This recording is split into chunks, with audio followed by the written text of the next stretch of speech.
Bonjour à toutes, tous. Bienvenue dans ce bel amphithéâtre du CHS de la Savoie et à toutes celles et ceux qui sont en visioconférence.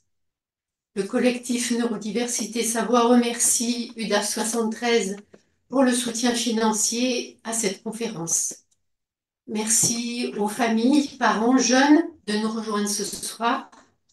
Merci à vous qui êtes là en tant que professionnels, en tant qu'élus, en tant que représentants du monde associatif. Votre présence concrétise votre engagement auprès des personnes concernées par les troubles 10. Merci à l'association Les Saint-Exupériens, co-porteur du collectif Neurodiversité Savoie et en charge de l'organisation des conférences. Chaque participant contribue au succès de ces différents événements en diffusant l'information. En tant que membre du collectif Neurodiversité Savoie, l'AP10 des Deux-Savoies, association d'adultes et de parents d'enfants 10, a participé à l'organisation de cette conférence. Si nous parlons des 10 pour désigner les personnes qui vivent avec des troubles 10, c'est par commodité langagière. En aucun cas, elles ne peuvent être réduites à leurs troubles. Avec cette conférence, nous fêtons le 30e anniversaire de l'AP10, 30 ans que des parents bénévoles aident d'autres parents, quelquefois des adultes. Ils sont parfois leur porte-parole auprès des instances officielles. De plus en plus, nous sommes sollicités pour parler des troubles 10, non pas comme des professionnels, mais avec nos mots et notre expérience de parents, et ce, dans des structures diverses, associations de parents, d'élèves, centres de formation, bénévoles de l'aide aux devoirs, CCAS, bibliothèques, entreprises. Encore quelques mots au sujet de l'AP10 pour dire que nous avons obtenu une subvention de l'ARS pour organiser des séances de découverte des outils informatiques et des logiciels de contournement des troubles 10 à destination des enfants, des jeunes et de leurs familles. Ces séances n'ont pas pour but de faire concurrence aux professionnels, ergothérapeutes en particulier, mais de faire découvrir et expérimenter des outils coûteux, parfois indispensables à la poursuite d'une scolarité dans des conditions acceptables. L'objectif est d'évaluer s'ils sont utiles dans le cas précis et si l'achat de ces matériels par les parents est justifié. Souvent, les troubles 10 sont des handicaps invisibles au premier abord. Ils ne sont donc pas toujours compris, reconnus et accompagnés à la hauteur des difficultés qui impactent pourtant les enfants, parfois très tôt, dans la vie quotidienne, dans les apprentissages scolaires et autres, et à l'âge adulte dans la vie professionnelle et sociale. Avec leur cerveau singulier, ils ont besoin d'être diagnostiqués, accompagnés en rééducation, soutenus dans leurs efforts.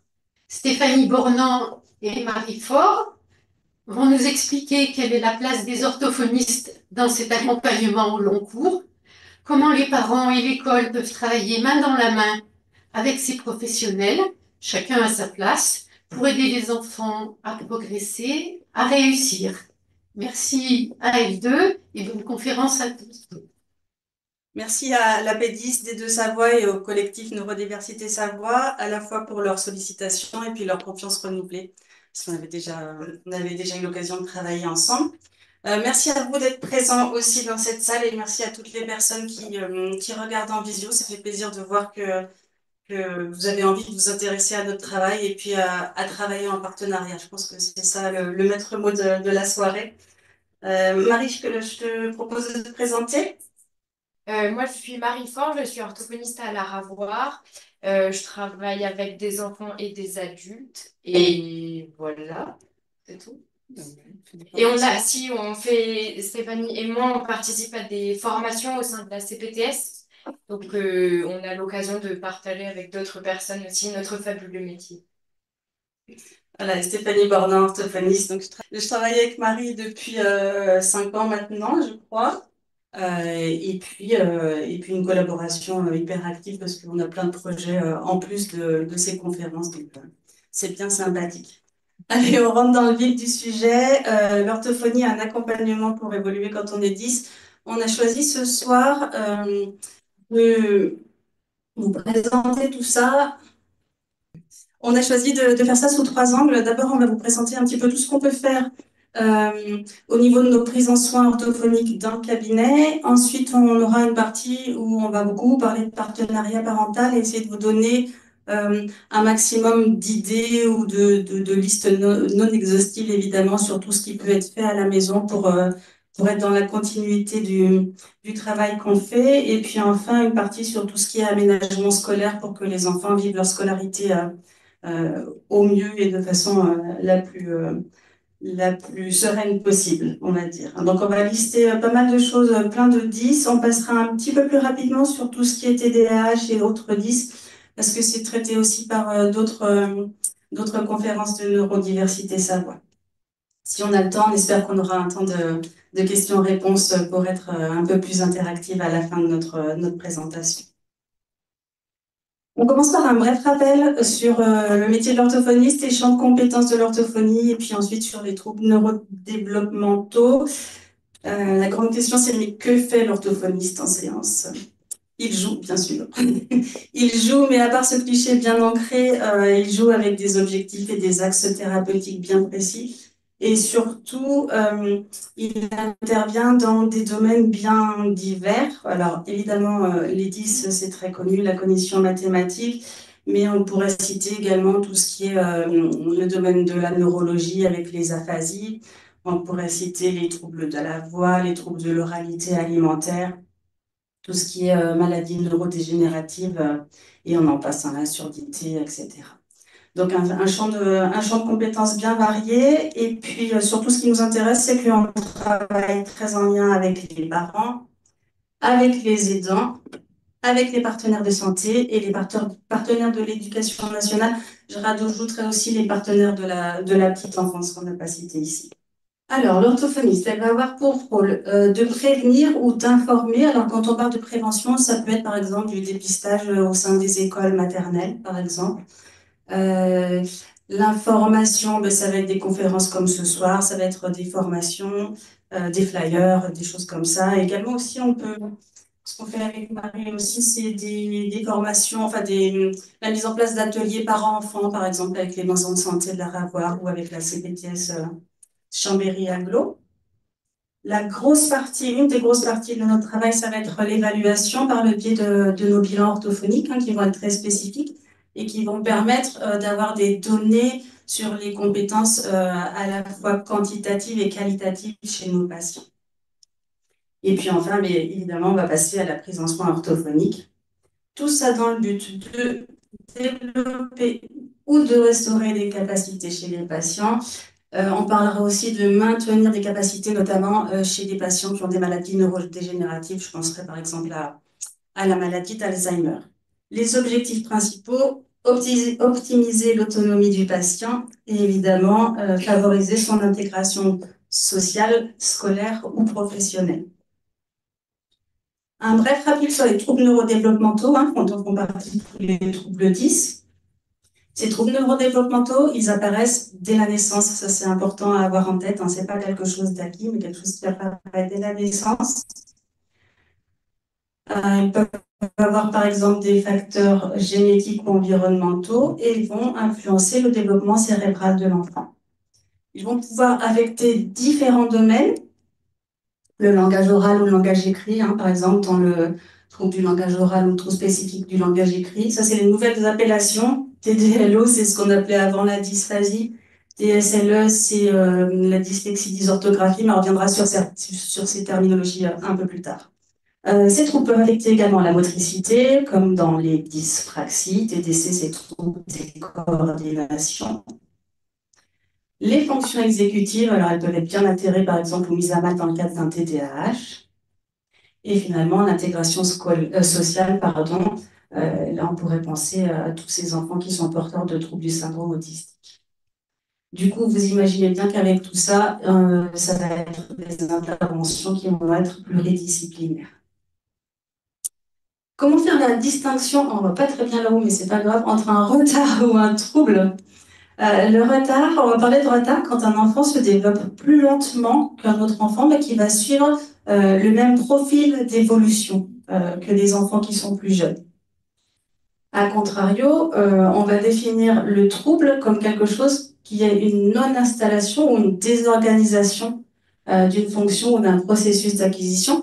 Et ces difficultés-là, elles vont pouvoir entraîner des gènes, voire des handicaps, qu'on va considérer comme une réduction ou une incapacité à réaliser des habitudes de vie.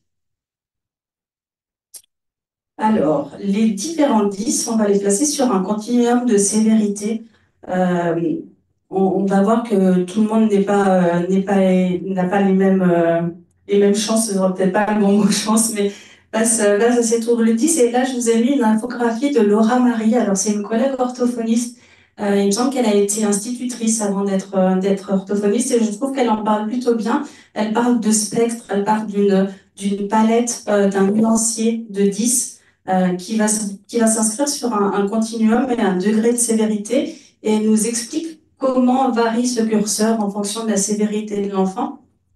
La première des choses, c'est que le trouble va être plus ou moins sévère en fonction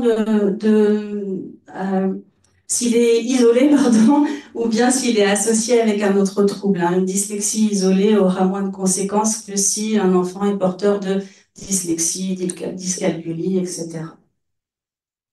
Ensuite, le degré de compensation va aussi faire varier ce curseur. On n'a pas tous la même capacité de compensation. Je pense notamment aux personnes avec un haut potentiel intellectuel qui vont pouvoir compenser plus facilement ce trouble. Ça peut aussi masquer certaines difficultés, mais il va le compenser mieux. Une partie de génétique, évidemment, qui n'a pas livré tous ses pans, mais on sait qu'il existe des formes familiales dans les 10. On n'est pas tous égaux face à tout ça. Et aussi quelque chose de très important, la façon dont est vécu le trouble, l'image de soi et la façon de vivre son trouble peuvent vraiment minorer ou majorer les répercussions que le trouble peut avoir au quotidien et dans les acquisitions. On attaque avec la dyslexie. Alors ça, c'est l'ancien nom et vous verrez sur nos comptes rendus de bilan que maintenant on appelle ça le trouble spécifique des apprentissages avec déficit en lecture. C'est une terminologie qui est issue du DSM-5. Le DSM-5, c'est un manuel de référence qui va lister toutes les pathologies. Vous verrez aussi des fois TSLE. TSLE, c'est le trouble spécifique du langage écrit. Et parmi ce TSLE, on aura la dyslexie et la dysorthographie. On a choisi ce soir de s'attarder sur des facteurs de protection parce que y a des facteurs de risque comme la prématurité ou la génétique dont on a parlé tout à l'heure qui vont influencer négativement la trajectoire de développement d'un enfant.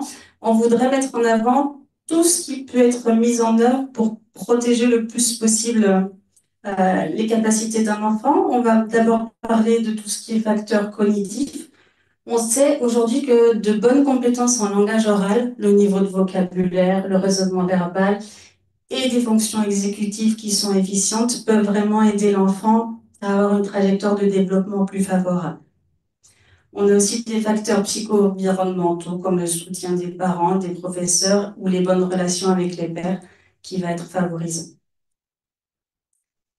Allez, pour parler de la lecture, je vais repartir sur des échelons d'apprentissage. Le premier échelon, c'est toujours le Ramari, ça, le collègue orthophoniste qui a fait ces infographies. Je trouve qu'elles sont tellement bien que je ne les ai pas refaites et que je me suis permis de m'en servir. La première des choses, c'est j'apprends le son des lettres. La lettre M va chanter M, la lettre T va chanter T. Et ensuite, je vais pouvoir associer ces lettres entre elles et déchiffrer M, O, mot, O, to. Ce mot-là va me faire penser à quelque chose que je connais, effectivement.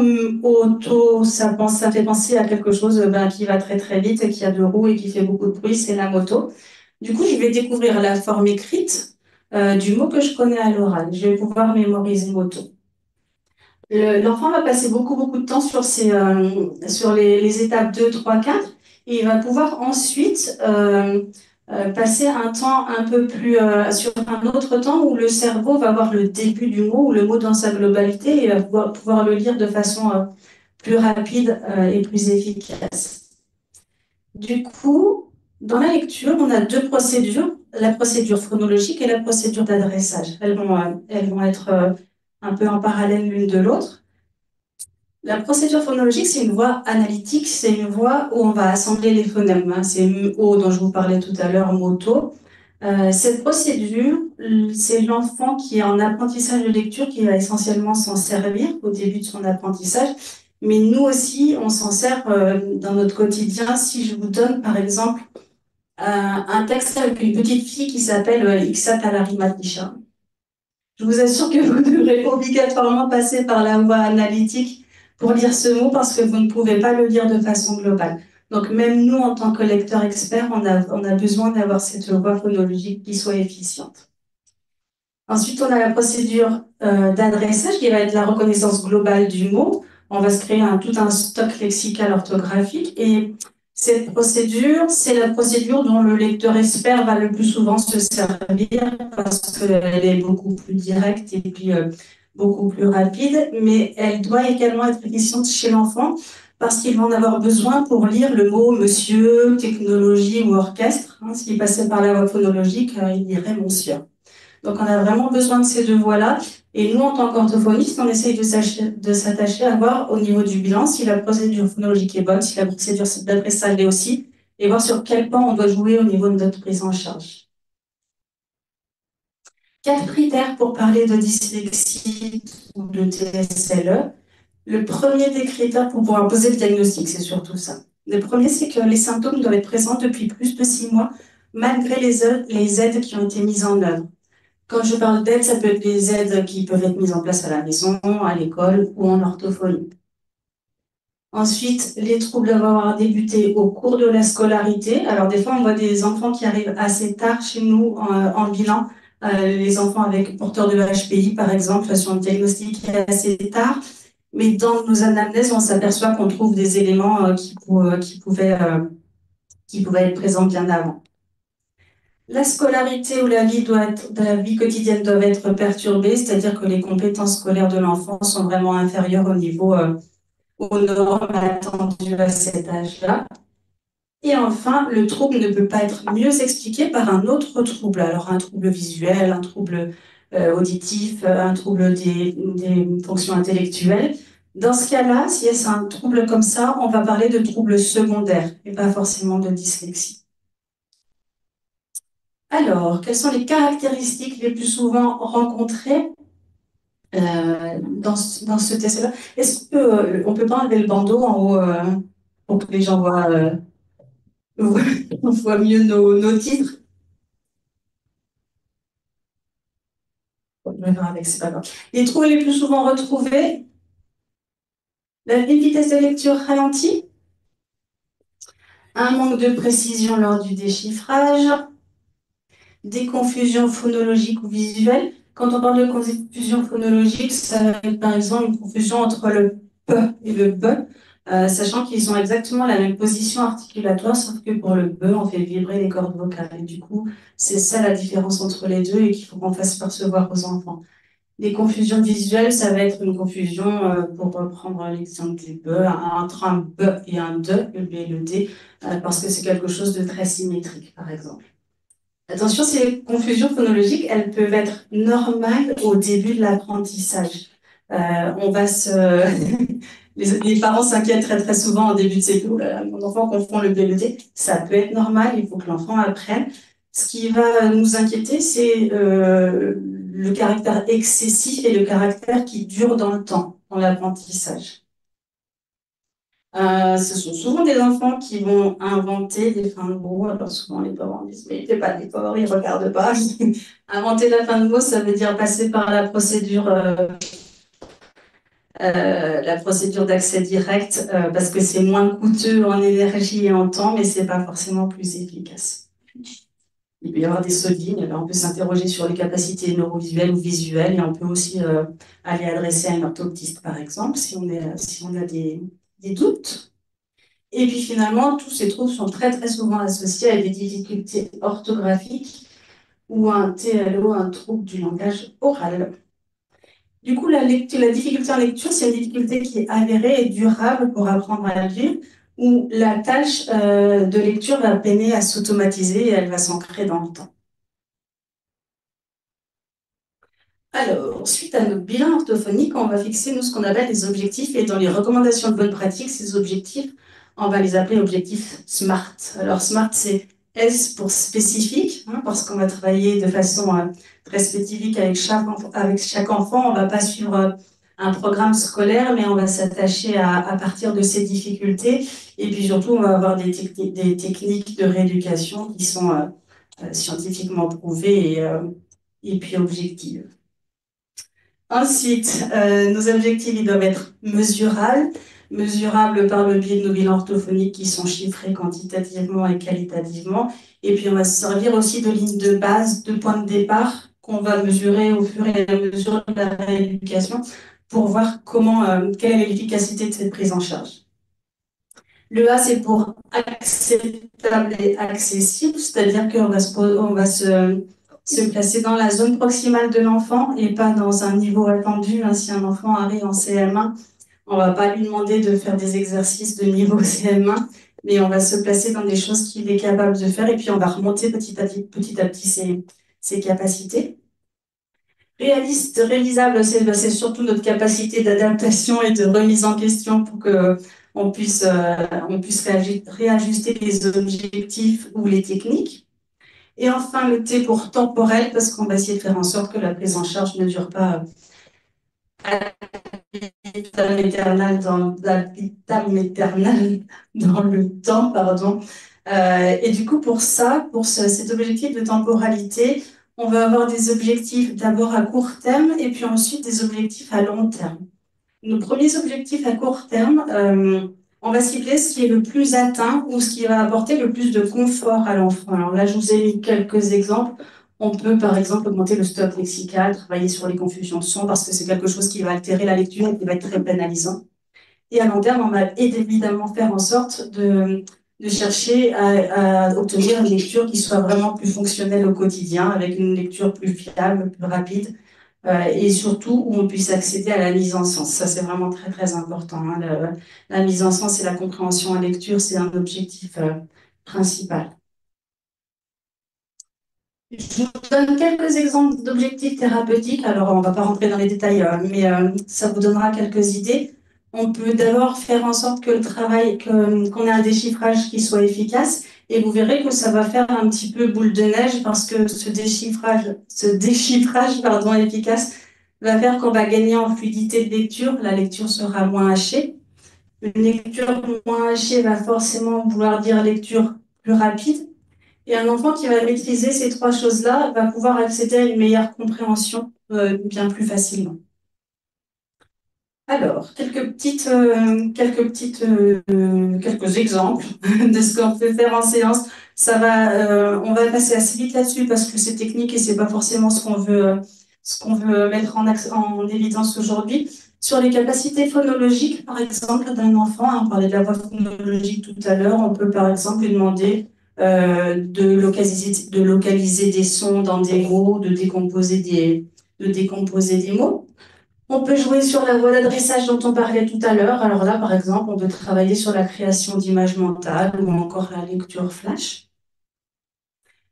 Pour la mise en sens, on va pouvoir, par exemple, travailler sur tout ce qui est inférence, sur tous les non-dits, sur toute la compréhension des textes, sur la lecture de consignes. Et enfin, sur le visuo-attentionnel, on va faire plein de petits exercices où on va travailler sur la recherche visuelle qui soit couplée à l'attention. Quand on travaille en séance, il y a une des choses qui revient tout le temps, c'est qu'on va essayer de faire en sorte que la mémoire, notamment la mémoire de travail, et les fonctions exécutives soient les plus efficientes possibles parce que c'est ce qui va permettre à l'enfant de travailler de façon efficace et organisée.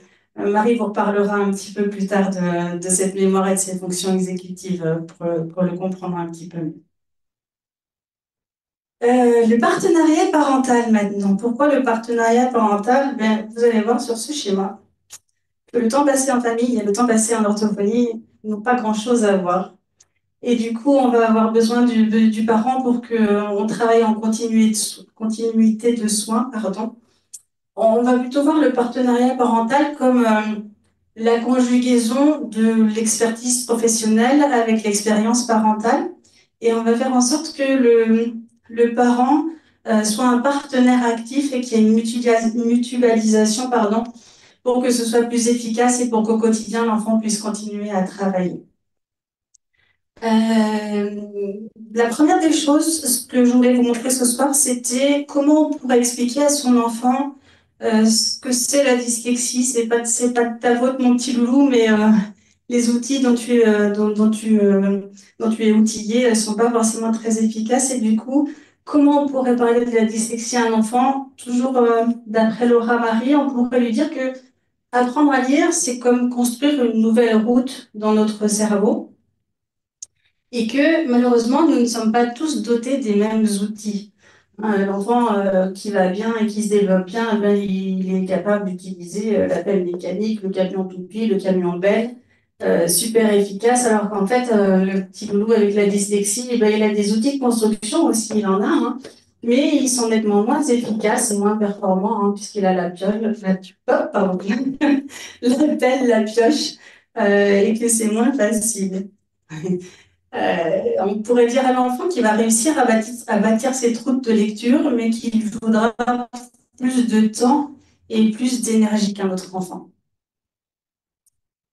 Une fois cette route bâtie, il faut savoir que les conditions de circulation ne sont pas les mêmes pour tous, hein. Pour l'enfant qui a une dyslexie, ben, cette route, elle va être un peu chaotique. On va avoir du mal à dégager la route et puis ça va être forcément plus fatigant de conduire. Du coup, l'orthophoniste va être là pour aider l'enfant à renforcer les outils qu'il a, mais aussi pour trouver des outils plus efficaces et rendre la conduite plus agréable. Ce qu'on veut vraiment en orthophonie, c'est que l'enfant trouve du plaisir à lire. Du coup, quelques petites idées pour trouver ce plaisir. La première des choses, voir ses parents lire avec plaisir. Ne surtout pas sous-estimer le mimétisme et puis les neurones miroirs dans les apprentissages. Plus la lecture va faire partie de votre quotidien et de votre vie, plus vous verrez votre enfant aura des chances de prendre un livre avec plaisir et à déchiffrer, à regarder les images. Et enfin, n'oubliez pas que il vaut mieux partir du niveau réel de l'enfant et pas du niveau attendu. Donnez-lui des livres qui lui font plaisir et qu'il a plaisir à manipuler. Et ça peut être toutes sortes de livres, hein. Ça peut être des BD, des documentaires, des imagiers. À partir du moment où il y a un support écrit, c'est parfait. Quelques petites idées qui sont non exhaustives sur la façon de fluidifier la lecture.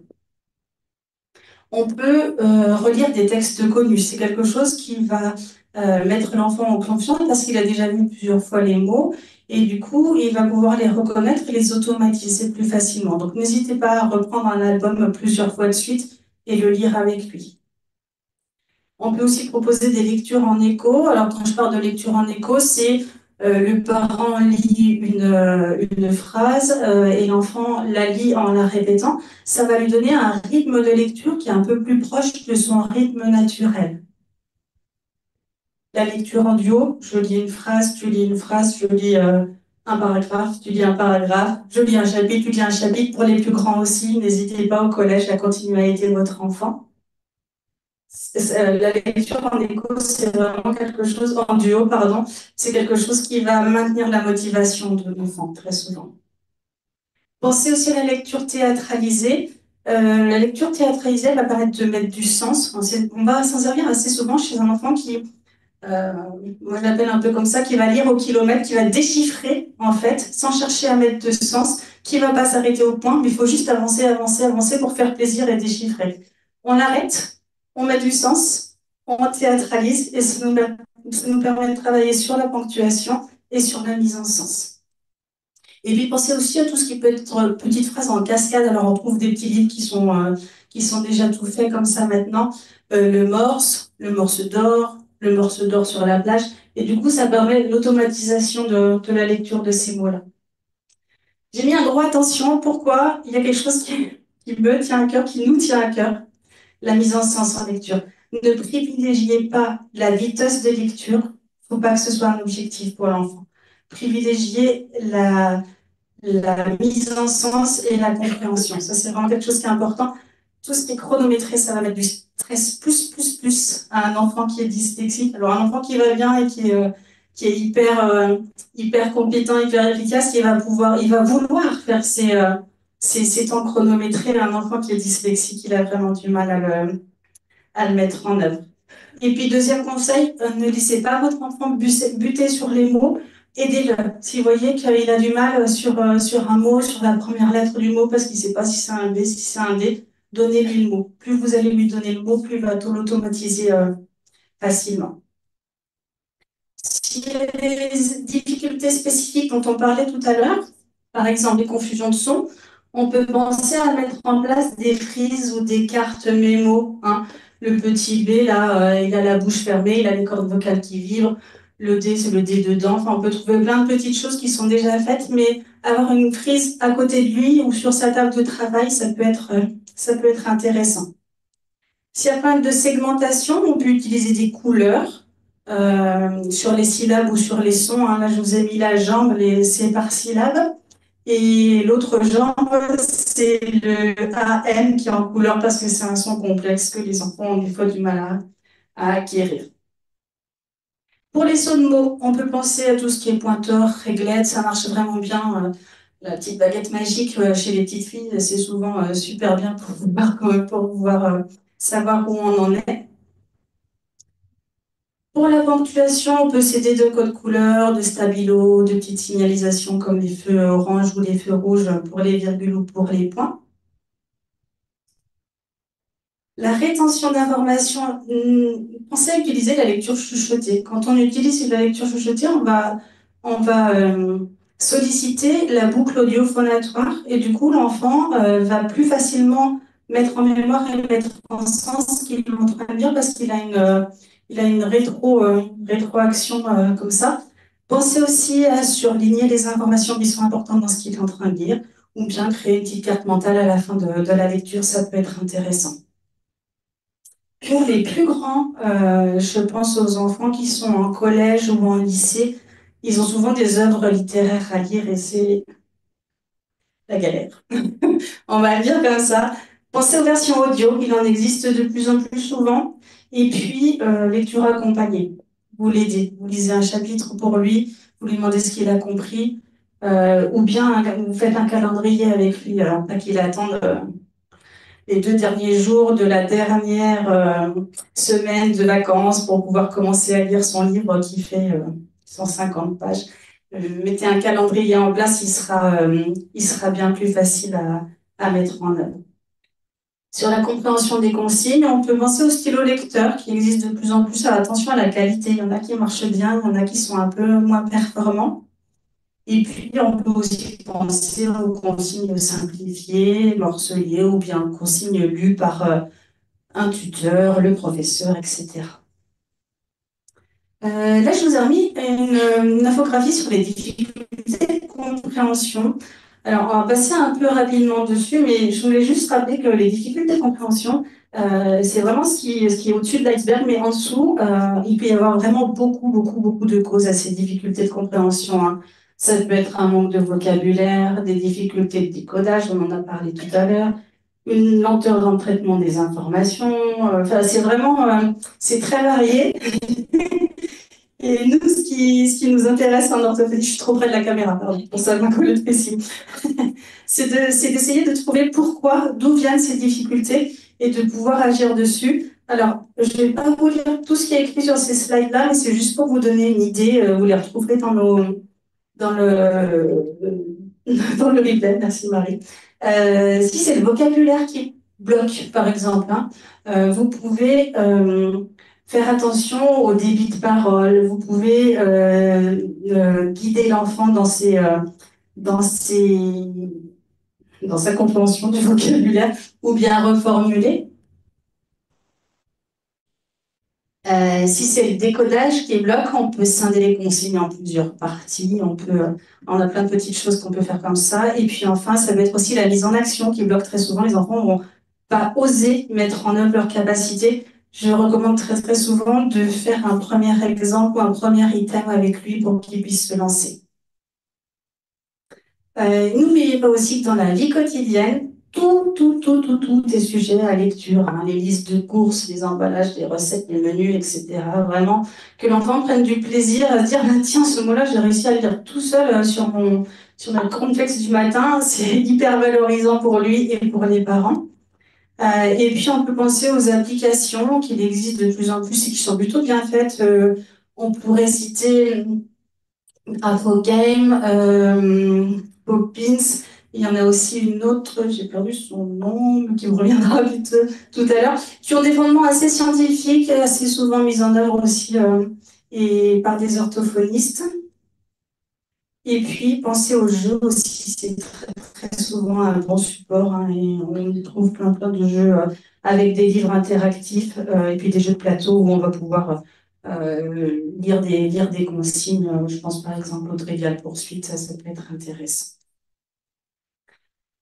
On passe aux aménagements scolaires. La fatigue cognitive chez un enfant neuroatypique, c'est une constante de vie, hein. Ces difficultés apparentes, elles vont créer une fatigue cognitive, une fatigue physique, une fatigue sensorielle. Il y a vraiment beaucoup de choses. Il va y avoir du stress, il va y avoir de l'angoisse, il va y avoir de la peur. Et du coup, ça va créer une espèce de surcharge cognitive qui va avoir des répercussions avec une diminution de la concentration, des crises d'une mauvaise estime de soi, un repli sur soi, et puis également un impact évidemment sur la scolarité et à ne pas négliger sur les relations familiales. Du coup, les aménagements scolaires, c'est pas un privilège. Personne n'aurait l'idée de demander à un enfant myope de poser ses lunettes au titre que l'enfant d'à côté, il n'a pas de lunettes, donc il faut être égal à cet enfant-là. C'est pas un privilège, c'est une justice. Et du coup, ça va éviter l'épuisement, ça va préserver l'estime de soi, et puis ça va aussi permettre à l'enfant de progresser sans souffrance et à son rythme. Quelques idées d'aménagement scolaire. Alors, encore une fois, c'est une liste non exhaustive. Ce sont des idées. On sait que les maîtresses, les professeurs, les enseignants ont plein d'idées aussi. Et du coup, on les liste vraiment rapidement. On peut céder des couleurs. On en a parlé tout à l'heure. On peut augmenter les interlignes. Penser à un interligne 1,5 ou 2 à aérer, à donner les exercices un par un, par exemple. Certaines polices de caractère, hein, on sait scientifiquement qu'elles sont plus adaptées aux enfants avec des difficultés de lecture. On a Arial, Verdana, Calibri. On peut utiliser des caches entre chaque exercice pour garder la motivation de l'enfant. Mettre en évidence les mots importants dans les consignes. Et puis au niveau de l'adaptation des quantités, alors c'est pas toujours facile de laisser plus de temps à un enfant parce qu'on sait que au niveau de la classe, il y a un rythme à suivre. Du coup, on peut adapter la longueur des textes, le nombre d'exercices. On utilise la lecture murmurée, on autorise la lecture murmurée, j'en ai parlé tout à l'heure pour cette boucle audio-phonatoire. Proposer des exemples, on en a déjà parlé aussi, on aide l'enfant, on lui donne les premiers items, on lui montre comment faire. Et puis pour les consignes, eh bien, on va pouvoir les adapter, les reformuler, vérifier que la compréhension a été bonne, ainsi que la compréhension du vocabulaire. On peut penser à faire des supports et des échéances de lecture qui sont différents d'un autre enfant. Et on privilégie la qualité plutôt que la quantité. Enfin, on peut proposer de photocopier les cours d'un autre élève ou bien d'utiliser une clé USB. Je crois que j'ai fait le tour et que je passe la main à Marie sur la dysorthographie. Donc la dysorthographie, en fait, ça fait partie du TSLE, donc du trouble spécifique de la lecture. Le plus souvent, peut-être même dans 99% des cas, c'est associé à un trouble de la lecture. Et il faut savoir que quelle que soit la langue, apprendre à écrire, c'est toujours plus compliqué qu'apprendre à lire. Je vous ai ensuite mis les classifications qu'on utilise, nous, pour l'orthographe, la grammaire. Donc, on va parler d'orthographe phonétique. L'orthographe phonétique, c'est écrire les mots comme on les entend quand il n'y a pas de piège. J'écris tous les sons que j'entends. Et par contre, je ne dois pas oublier de sons, ni les inverser, ni en rajouter. Ensuite, on a l'orthographe lexicale. C'est tous les mots qu'on doit apprendre par cœur parce que là, je ne peux pas les écrire comme je les entends. Et l'orthographe grammaticale, c'est tout ce que en cours on appelle la grammaire plutôt, donc les accords au sein des phrases, les conjugaisons, les homophones, et voilà. Et donc quand on écrit, en fait, à l'écrit, on code ce qu'on entend à l'oral. Et pour ça, il y a plusieurs petites étapes qui, vous allez voir, reprennent mes domaines que je viens de citer.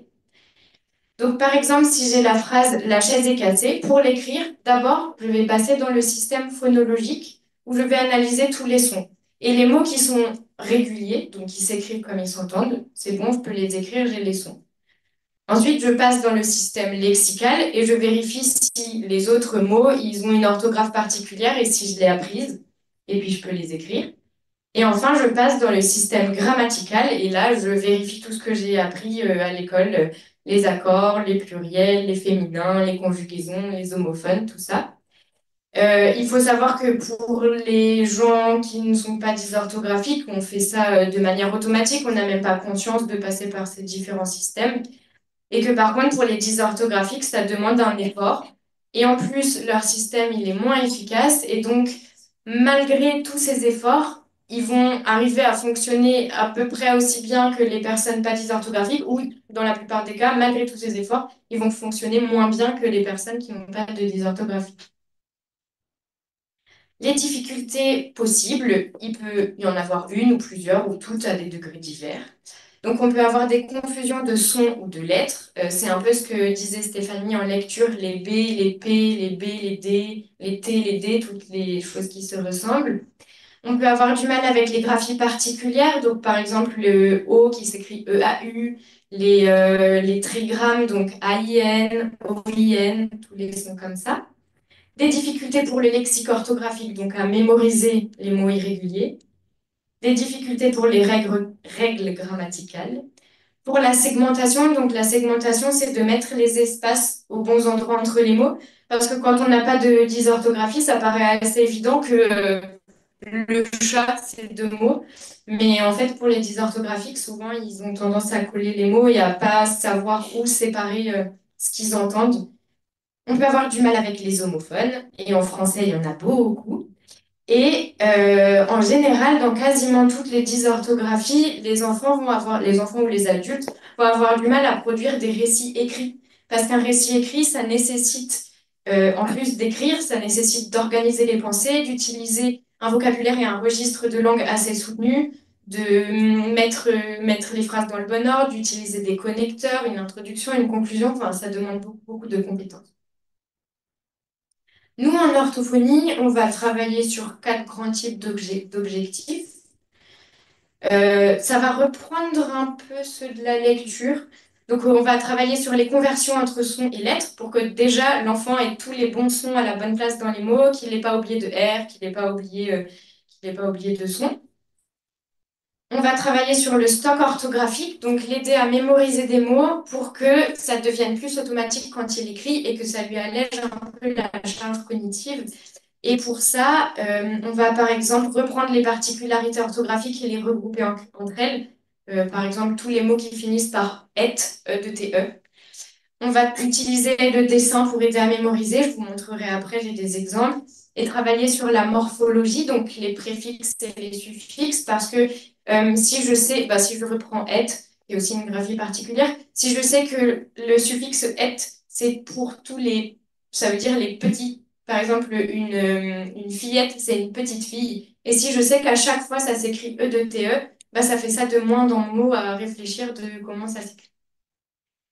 Ensuite, on travaillera sur la gestion de la phrase. Donc, parfois, on reprend avec les enfants la nature et la fonction des mots. C'est pas parce qu'on aime particulièrement la grammaire, mais c'est pour qu'après, on puisse parler avec un vocabulaire commun. Et puis ensuite, on va travailler avec eux sur les accords, les conjugaisons et toujours les fameux homophones. Et enfin, on va passer ensuite à des productions plus longues. Donc, en travaillant aussi le plaisir d'écrire pour que l'enfant ne se sente pas juste obligé d'écrire, que ça ne soit pas comme des devoirs supplémentaires. Et on va travailler sur plusieurs phrases, après sur un récit. Et à la fin, pour essayer de rendre les enfants fonctionnels au quotidien, on va travailler beaucoup sur l'autocorrection, donc leur donner un peu des techniques pour se relire et notamment se relire par étapes. Ma première relecture, je relis que les pluriels, parce que je sais que j'oublie toujours les pluriels. Ma deuxième relecture, je vais regarder que les verbes. La troisième relecture, je vais regarder que les mots, voir si j'en ai oublié aucun. Et en fait, de séquencer comme ça va être plus simple et ça va permettre à l'enfant de plus se focaliser sur un problème et arriver à s'autocorriger. Donc voilà mes petits exemples de dessins. Il y a soit il existe des matériels tout faits, donc comme l'orthographie illustrée. Sur Pinterest, je sais qu'il y a plein d'exemples de dessins comme ça. Et puis, il y en a d'autres que moi, j'avais fait avec un patient. En fait, le but du dessin, c'est d'attirer l'attention sur la particularité et sur l'erreur possible. Par exemple, sauterelle, on avait fait les deux ailes de la sauterelle sur les deux L du mot pour essayer de s'en souvenir et rendre saillant un peu les difficultés. Ça marche bien avec les enfants. En plus, ils sont contents de trouver des idées, d'essayer de dessiner eux-mêmes et souvent, ça les aide beaucoup à mémoriser. Juste faire le dessin, ça les aide à mémoriser, donc là, pas besoin de revenir dessus. Et donc pour les parents, ce que vous pouvez faire avec vos enfants, donc le grand principe, ça va être d'écrire pour le plaisir en dehors de l'école et que, comme je l'ai dit tout à l'heure, que ça soit pas des devoirs en plus et pas une contrainte en plus. Donc, alors ça sera une contrainte au début pour votre enfant dysorthographique, mais le but c'est de faire en sorte que ça devienne intéressant pour lui et un peu sympa de faire ça. Donc ça peut être par exemple en vacances d'écrire des cartes postales ou d'écrire des lettres à ses grands-parents ou à ses amis de faire les listes de courses à la place de ses parents, d'écrire à la place. Il y a des petits jeux comme Speech, qui est un jeu du commerce que j'aime bien utiliser, où on va prendre une image et puis on écrit une phrase à partir de cette image. Ça fait travailler l'imagination aussi, ils aiment bien. Des applications comme là, c'est 4 images, un mot que je vous ai mis, où il faut retrouver le mot à partir des images données. Et cette application, elle est pas mal parce qu'on a les lettres, des lettres possibles en bas, et on a le bon nombre de lettres. Donc ça permet de s'aider un peu pour l'orthographe, de voir si j'ai pas rempli toutes mes lettres, c'est peut-être que j'ai oublié un son ou que j'ai oublié une lettre. On peut aussi s'écrire des post-it, des petits mots. S'il y a un parent qui rentre tard le soir, on lui fait un petit mot avant d'aller dormir. Et puis tout ce qui est les jeux plus classiques comme le petit bac, le pendu, les cadavres exquis, tout ce qui est les mots croisés ou les mots fléchés. Les mots fléchés, c'est intéressant parce qu'en fait, ça montre la bonne orthographe à l'enfant et ça lui permet d'apprendre sans erreur et de repérer toutes les lettres du mot. Et que par exemple, il y a un T muet à la fin pour rayer le mot jusqu'au T. Et les mots croisés, c'est intéressant comme pour l'application parce qu'il y a le bon nombre de lettres et parfois, ça aide les enfants à se dire, ah bah là, il me reste une case, c'est qu'il doit y avoir deux T juste avant. Donc voilà, c'est assez sympa. Il y a plein de niveaux différents. Et puis, ce qui est important à garder en tête dans ces écrits-là, c'est que on veut pas que ça soit un devoir, on veut pas que ça soit l'école, donc de pas toujours corriger. En fait, c'est pas grave s'il y a certains mots qui ont des erreurs. L'important, c'est aussi de faire des phrases, c'est aussi d'avoir le plaisir d'écrire. Et oui, on peut se dire qu'on corrige qu'un type d'erreur et puis qu'on laisse passer le reste pour cette fois et on ne peut pas tout faire en même temps de toute façon. Et les aménagements scolaires qu'on a listés, donc ça va être de limiter la quantité d'écrits pour les élèves, d'attendre qu'ils fassent des phrases moins longues ou moins de phrases, de ne pas enlever de points d'orthographe quand c'est pas une dictée et que ça teste pas spécifiquement l'orthographe, d'accepter les rédactions à l'ordinateur pour les devoirs et le point 5 aussi, d'accepter l'utilisation d'un correcteur orthographique. Et pour les dictées, de proposer soit des dictées plus courtes, soit des dictées à trous, soit des autodictées. Donc, alors les autodictées, ça se fait souvent, donc qui ont des dictées qui ont été préparées avant. Et j'attire votre attention, s'il y a des enseignants dans la salle, de pas faire des dictées avec des QCM, parce que les dictées à QCM, ça montre les mauvaises orthographes aux enfants. Et ça les aide pas à mémoriser la bonne orthographe. Parce qu'en fait, ils voient 3 orthographes possibles et au final, bah, ils répondent un peu au pif et ils savent pas quelle orthographe était la bonne, ça les aide pas à mémoriser et ça peut même plus les perdre qu'autre chose. Et enfin, on peut autoriser à photocopier le cours d'un autre élève ou leur faire une leçon à trous. C'est un peu plus long à préparer, j'imagine, mais pour qu'ils remplissent quand même les mots importants de la leçon et qu'ils l'écoutent quand même et qu'ils participent quand même au cours. Et parfois, on a des professeurs qui sont un peu frileux à l'idée de donner des photocopies parce que du coup, ils ont l'impression que l'enfant ne va pas écouter. Bah, dans ces cas-là, vous pouvez donner la photocopie, mais qu'à la fin du cours, il prend tout ce qu'il peut, il prend ce qu'il peut en notes, il prend les mots importants pour lui, il fait des cartes mentales, peut-être comme il a vu avec son orthophoniste. Et à la fin, il est quand même rassuré, il sait qu'il a le cours et il sait qu'il n'aura pas perdu d'informations. Et ça rassure beaucoup ses parents aussi, pas que l'enfant. Voilà. Voilà pour la dysorthographie. Et on vous a remis, bah, toujours la même orthophoniste sur Instagram, des petites alertes de quand envoyer consulter. Je ne vais pas toutes les lire parce qu'elles seront dans le diaporama, mais Par exemple, en fin de premier trimestre de CP, c'est si l'enfant ne reconnaît pas facilement les lettres ou qu'il n'arrive pas à combiner des syllabes simples. En fin de deuxième trimestre, là, ce sera s'il n'arrive pas à déchiffrer des mots simples. En fin de troisième trimestre, s'il ne comprend pas ce qu'il lit, toujours avec des phrases simples, hein, il reste au CP. À la fin du premier trimestre en CE1, c'est les difficultés à comprendre des consignes. Si on voit que la lecture est coûteuse, elle est fatigante, c'est difficile. Et au CE2 et plus tard, dès que possible, s'il y a des difficultés de compréhension écrite, si l'orthographe, si l'enfant n'arrive pas à mémoriser les mots ou qu'il arrive le soir même, il les mémorise et puis le lendemain en dictée, il n'y a plus rien du tout qui est resté. Bon, si ça se reproduit, voilà, ça peut être un signe d'alerte.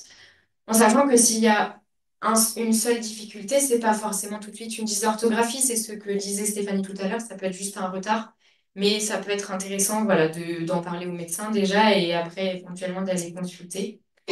Et je sais qu'on a déjà eu cette question la dernière fois à la conférence et donc on vous dit d'aller consulter les orthophonistes et oui, on sait qu'on a beaucoup d'attentes et que c'est long les délais d'attente, mais il y a un numerus clausus et là ça devient un peu politique du coup et on fait ce qu'on peut. Mais du coup, en tout cas, n'hésitez pas quand même à appeler, à vous inscrire sur une liste d'attente et à pas attendre 6 mois de plus parce que bah, la liste d'attente en attendant, elle aura avancé sans vous, donc on fait ce qu'on peut. Voilà. Allez, je prends le relais sur la dysplasie cette fois. Alors, on va l'appeler trouble développemental du langage oral, TDLO. On rappelle que c'est le trouble neurodéveloppemental présent dès la naissance et qui va affecter l'apparition et l'utilisation du langage. Différence entre le retard de langage et le trouble. Le retard, c'est une difficulté qui va être transitoire, hein, comme le disait Marie tout à l'heure. L'enfant va pouvoir rattraper son retard grâce à de petites interventions simples et adaptées. Alors que pour le TDLO, le trouble langagier va être beaucoup plus sévère et durable dans le temps parce qu'il est lié à une anomalie des structures cérébrales. En parlant des facteurs de risque et des facteurs de protection, le langage de qualité adressé à l'enfant et en quantité suffisante est très très important. Là, on va parler d'un bain de langage dans lequel l'enfant va être plongé pour que ce soit porteur. L'accès à des jeux informels proposés par l'adulte, alors là, on va penser à la dinette, à la poupée, au Playmobil, tout ce qui peut être situation pour créer du langage spontané. Et puis, toutes les activités évidemment quotidiennes autour du livre. Vous avez bien compris que les livres, les orthophonistes, on adore. Et la fréquentation de garde de qualité, pourquoi? Parce que il va falloir que l'enfant ait un maximum d'interaction à la fois avec ses pairs et à la fois avec l'adulte pour créer d'abord du lien social et puis après du langage spontané. Quelques petits indicateurs qui vont être de moins bons pronostics et qui vont nous alerter, enfin vous alerter et vous faire dire, tiens, peut-être qu'il y aurait peut-être bien un bilan orthophonique à faire. Avant 3 ans, si un enfant a du mal à combiner, pardon, oui, à 24 mois, pardon, si un enfant a du mal à combiner plusieurs mots ensemble, c'est un petit peu alertant. Ou bien si sa compréhension des consignes simples est altérée, on va se dire que quelque chose dysfonctionne. Entre 3 et 4 ans, si la répétition de phrases est difficile, c'est un signe d'alerte. Et enfin, si plusieurs domaines langagiers sont altérés, alors domaine langagier, j'entends par là expression, compréhension, articulation, si on a plusieurs qui sont en difficulté à la fois, c'est quelque chose qui n'est pas de bon pronostic. Et enfin, après 5 ans, on s'alerte si les difficultés langagières sont persistantes, c'est pas normal, et si la compréhension des phrases plus complexes est encore difficile. La nature des troubles, j'ai un petit peu évoqué ça, elle peut être de nature expressive, hein, c'est-à-dire produire du langage. Elle peut être de nature réceptive, comprendre le message langagier ou le message oral, ou bien elle peut être mixte. Parmi les aspects du langage qui sont touchés, on peut avoir la prononciation, c'est ce que nous on appelle la phonétique ou l'articulation de façon plus simple. Différencier les sons, c'est ce qu'on appelle la phonologie. Mémoriser et utiliser le vocabulaire, c'est ce que nous, en orthophonie, on va appeler le lexique. La construction des phrases, c'est ce qu'on appelle la morphosyntaxe. Et tout ça va faire que le discours va être altéré qu'on va avoir des difficultés à utiliser le langage en situation, ce qu'on va appeler la pragmatique du langage. Et enfin, la compréhension orale peut être altérée.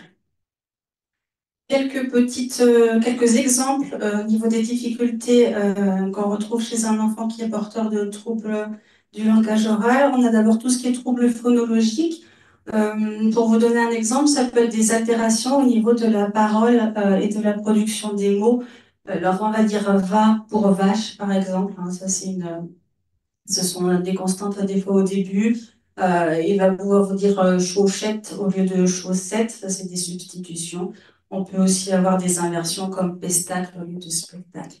Le trouble phonologique, il est à différencier du trouble articulatoire. Le trouble articulatoire, c'est une impossibilité permanente de trouver le bon point d'articulation. Alors que le trouble phonologique, il va être un petit peu plus fluctuant. L'enfant va pouvoir prononcer une fois le mot correctement et la fois d'après, différemment. On a ensuite les troubles lexicaux et sémantiques. Alors ça, c'est la mise en place de tout ce qui est lexique, champ lexical. En général, un enfant entre 18 et 24 mois va avoir une espèce euh, de j'arrive pas à trouver. Merci, d'explosion Marie, du langage. Et ça ne se fait pas chez un enfant porteur de TDL. Et puis, tout ce qui est troubles morphosyntaxiques. Pardon, je passe un petit peu vite. Voilà. Les troubles morphosyntaxiques, alors dans le morphosyntaxique, on a morpho et syntaxe. La syntaxe, c'est plutôt des difficultés à ordonner les mots dans la phrase, ou bien l'absence de verbe dans la phrase, ou bien l'absence d'article, par exemple. Alors que la morphologie, ça va plutôt toucher les flexions verbales, ça va toucher euh, la terminaison du verbe. C'est un enfant qui va dire je prendais mon petit déjeuner au lieu de je prenais mon petit déjeuner. Nos objectifs à court terme, on va toujours cibler ce qui est le plus atteint, on l'a déjà dit tout à l'heure, et à long terme, on va faire en sorte que le langage soit vraiment soit vraiment plus fonctionnel en milieu écologique. Quelques petites idées au niveau de la phonologie, par exemple. Eh bien, on va pouvoir faire en sorte que l'enfant confonde moins les mots proches ou les sons proches. Par exemple, on va travailler sur le bol dont on parlait tout à l'heure pour qu'il ne confonde pas la boule et la poule.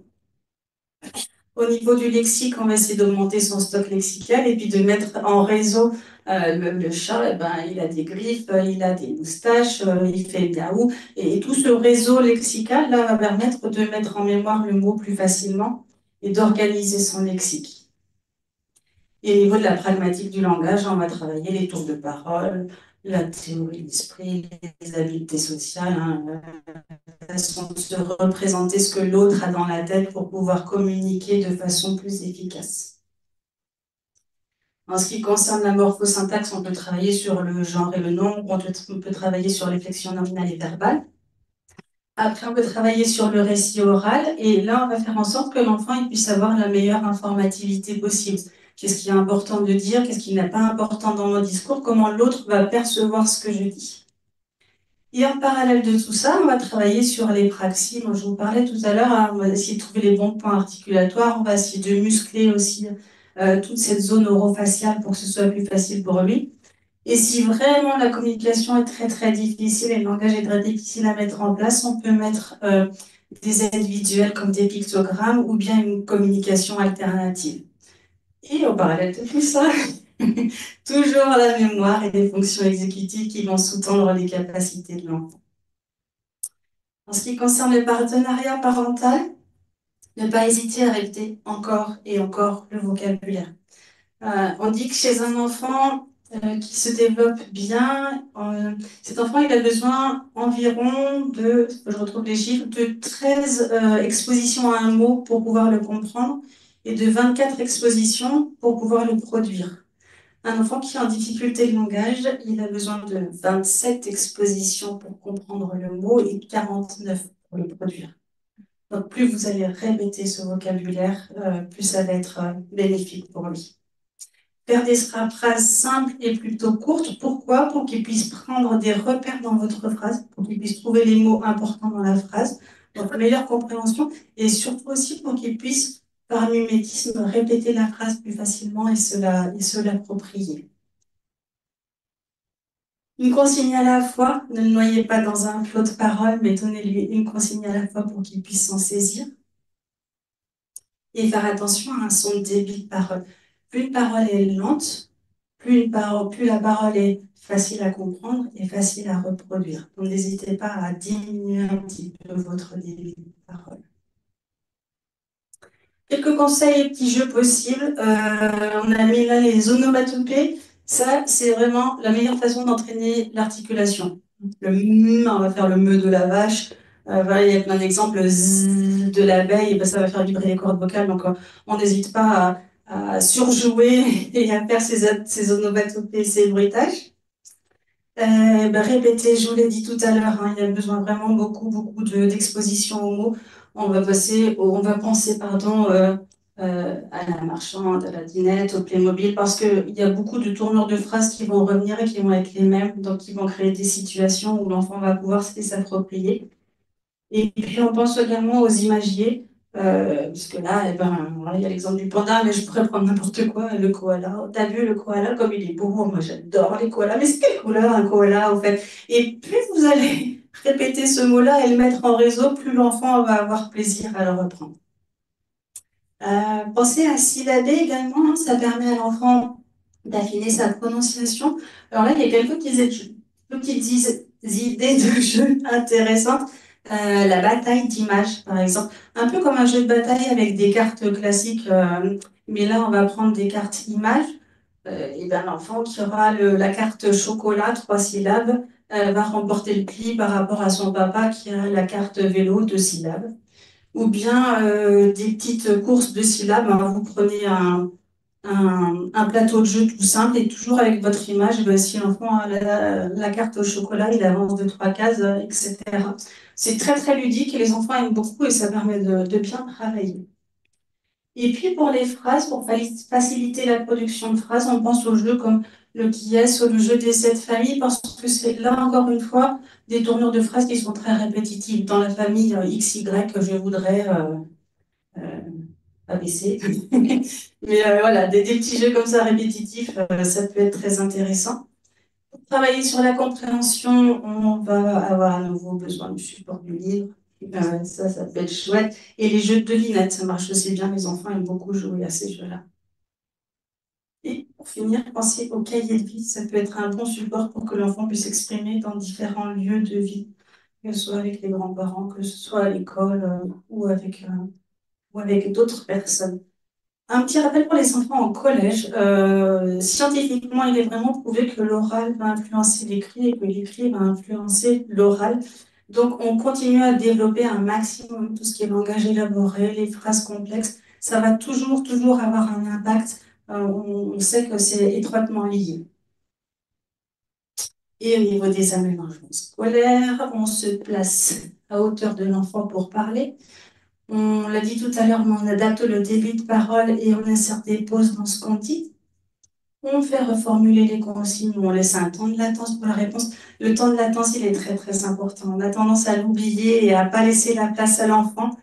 Un enfant qui est en difficulté de langage, il a d'abord besoin d'un temps pour comprendre le message qu'il a reçu, un temps pour sélectionner sa réponse, sélectionner les bons sons, les mettre dans le bon ordre, sélectionner les bons mots, les mettre dans le bon ordre. C'est quelque chose qui lui demande du temps et de l'énergie. Donc, le temps de latence pour la réponse, il est super important. On va forcément adapter son registre de langage, ça c'est pour le vocabulaire dont on parlait.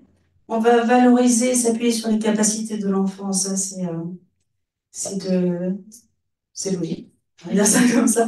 Penser à la manipulation, ça va aider l'enfant à créer des liens. Et puis proposer des jeux d'attention, de mémoire, qui soient visuels ou auditifs. Ça aide beaucoup. Voilà pour la dysplasie. Donc la dyscalculie maintenant, avec le DSM-5, ça s'appelle le trouble spécifique des apprentissages en mathématiques, donc TSAM. On a toujours cette nuance entre retard et trouble dont on vous parle depuis tout à l'heure.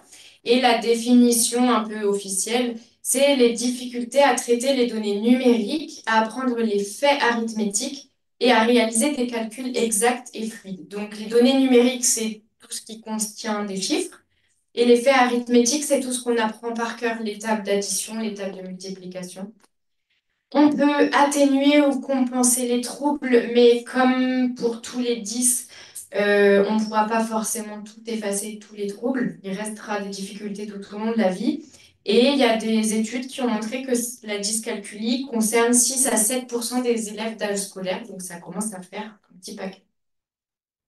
Les critères du TSAM, vous allez voir, on va retrouver un peu ceux de la dyslexie.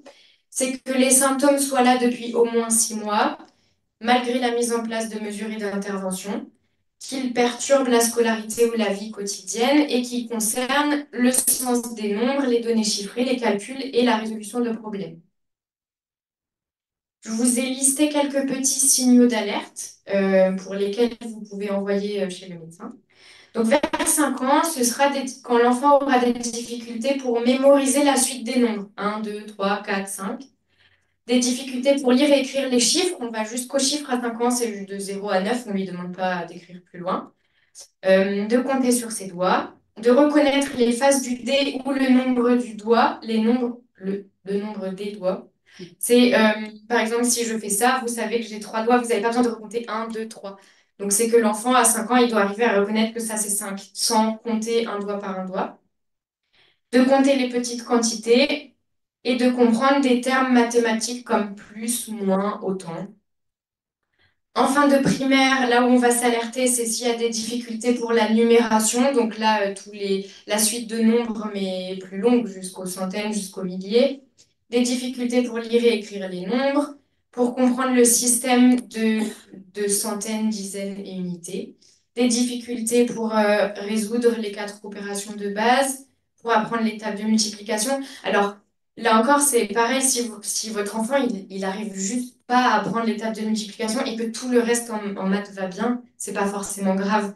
C'est s'il y a ces difficultés-là et qu'il y a plusieurs difficultés et que vraiment ça l'embête aussi pour d'autres choses. S'il y a des difficultés pour reconnaître les signes mathématiques et pour résoudre des problèmes mathématiques simples. Et on va s'alerter encore plus si ces difficultés-là, elles entraînent un évitement de toutes les activités mathématiques et qu'elles créent la présence d'anxiété. On va en reparler dans une diapo dans pas longtemps. Là, on va en reparler là. Donc, ce que vous pouvez garder en tête concernant le TSAM, c'est que il est très rarement isolé, que dans seulement 2% des cas, il y a seulement des difficultés en maths. Et en général, c'est très souvent associé à des difficultés en langage écrit.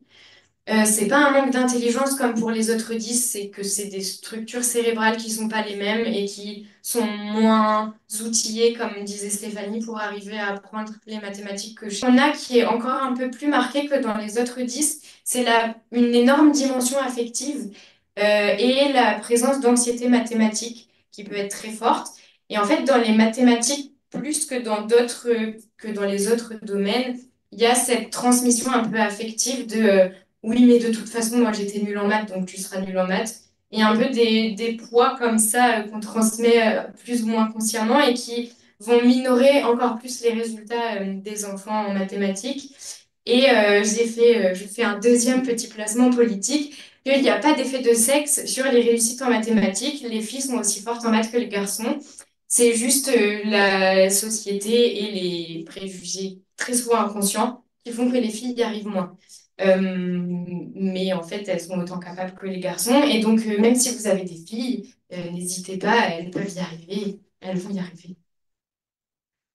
Pour les adultes dyscalculiques, en dehors des difficultés que j'ai citées un peu, on va retrouver à plus long terme des difficultés pour payer les courses, pour vérifier la monnaie qu'on nous rend, pour tenir ses comptes bancaires et son budget, pour estimer une distance ou une quantité et pour gérer le temps, parce que souvent les personnes dyscalculiques, elles ont du mal à lire l'heure quand c'est avec des aiguilles, ou du mal à calculer si je veux arriver à telle heure et que j'ai tant de temps de route, il faut que je parte à telle heure. Donc ça peut influencer aussi à long terme. Et donc nous, en orthophonie, on va travailler tout ça. Je vais vous détailler petit à petit. Et alors, je vais pas trop vous détailler comment nous, on le travaille, mais plutôt donner des astuces et des petits jeux pour la vie de tous les jours. Donc les structures logiques, c'est ce qui va sous-tendre C'est ce qui va sous-tendre un peu les apprentissages en mathématiques qui se construisent plutôt en maternelle.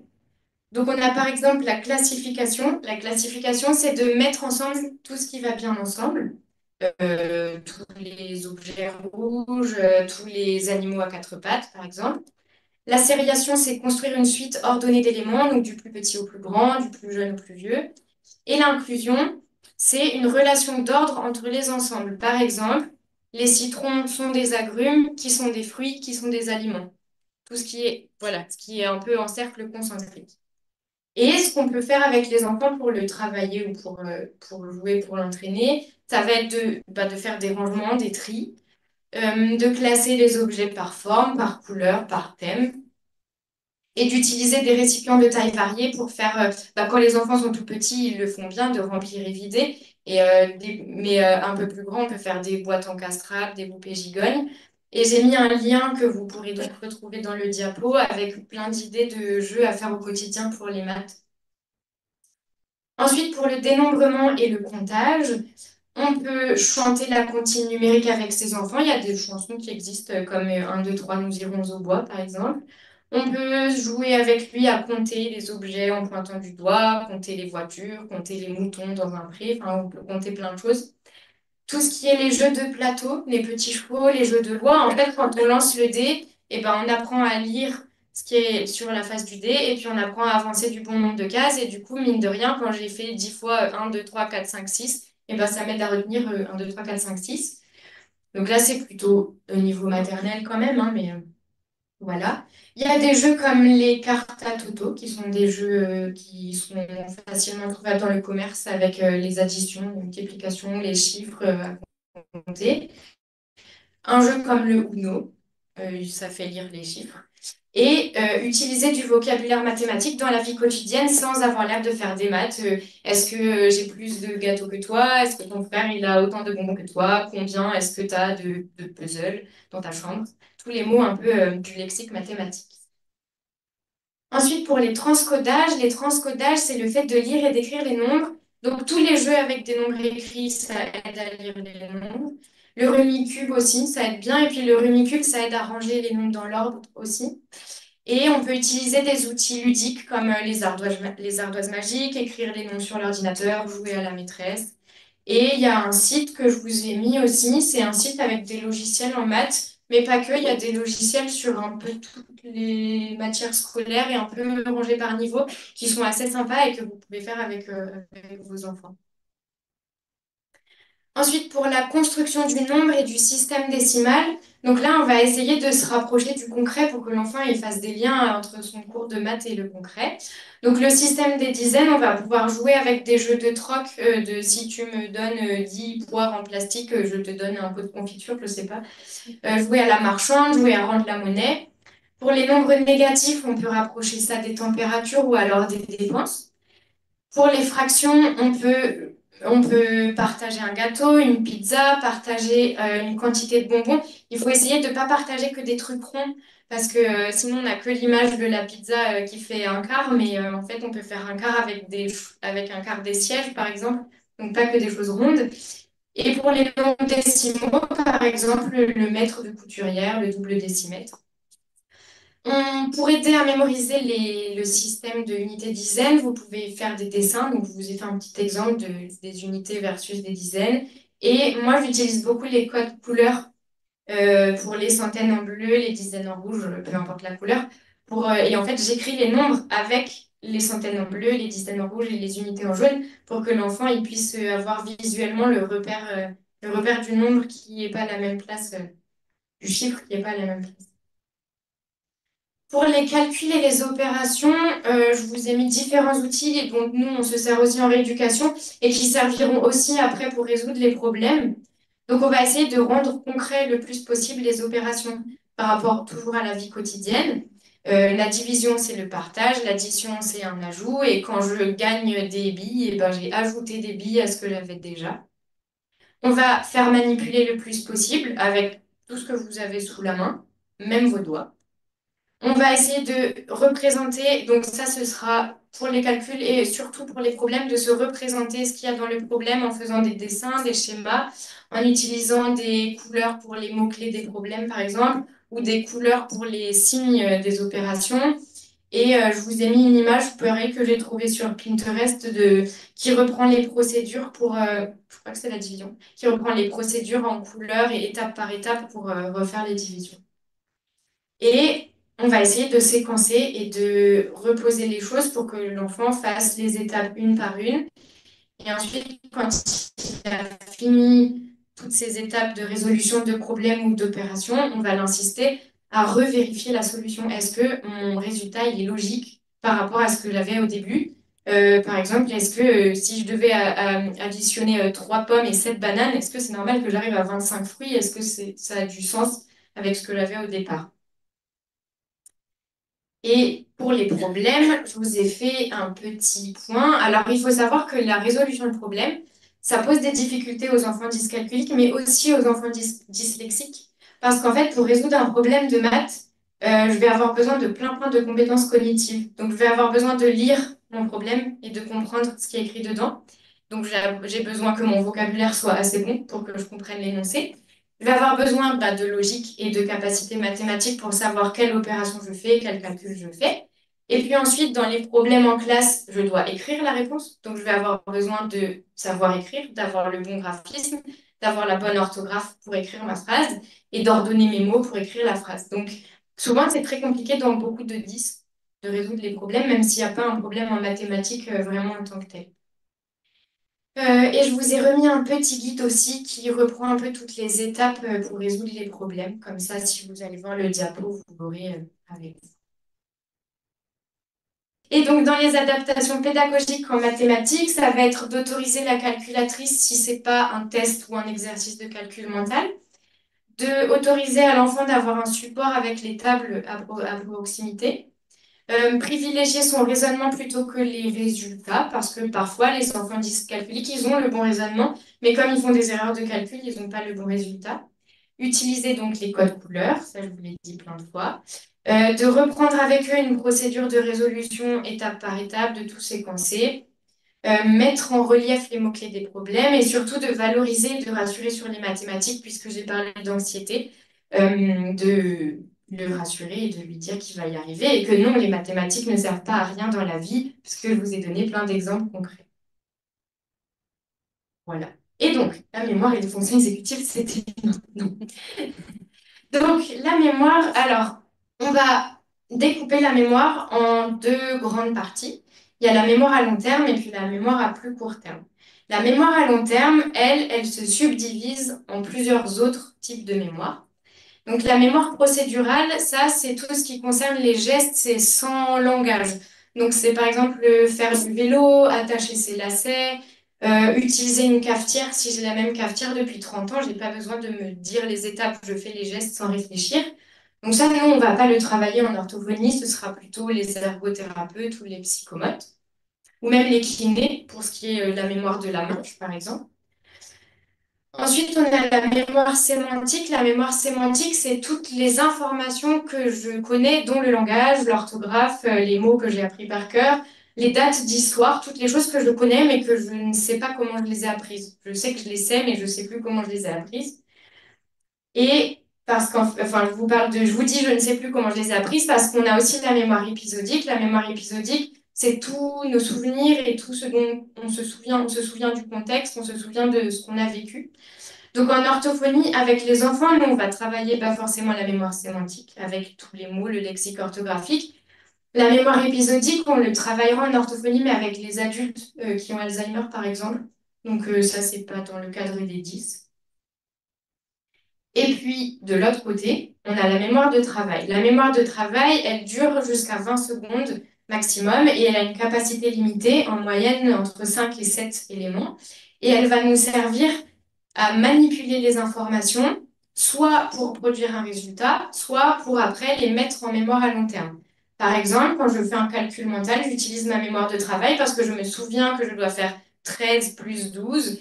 Je les retiens en mémoire, je fais mes additions dans ma tête, je fais mon calcul et j'ai mon résultat. La mémoire de travail, elle sert aussi pour lire, parce que quand j'arrive à la fin de ma phrase, je me souviens du début et donc je peux construire le sens de la phrase. Donc ça, on le travaille beaucoup, beaucoup, beaucoup en orthophonie, parce que dans les 10, elle est souvent un peu altérée ou un peu fragile. Et il y a deux types, il y a la mémoire visuelle et la mémoire auditivo-verbale, donc les mots parlent assez facilement d'eux-mêmes.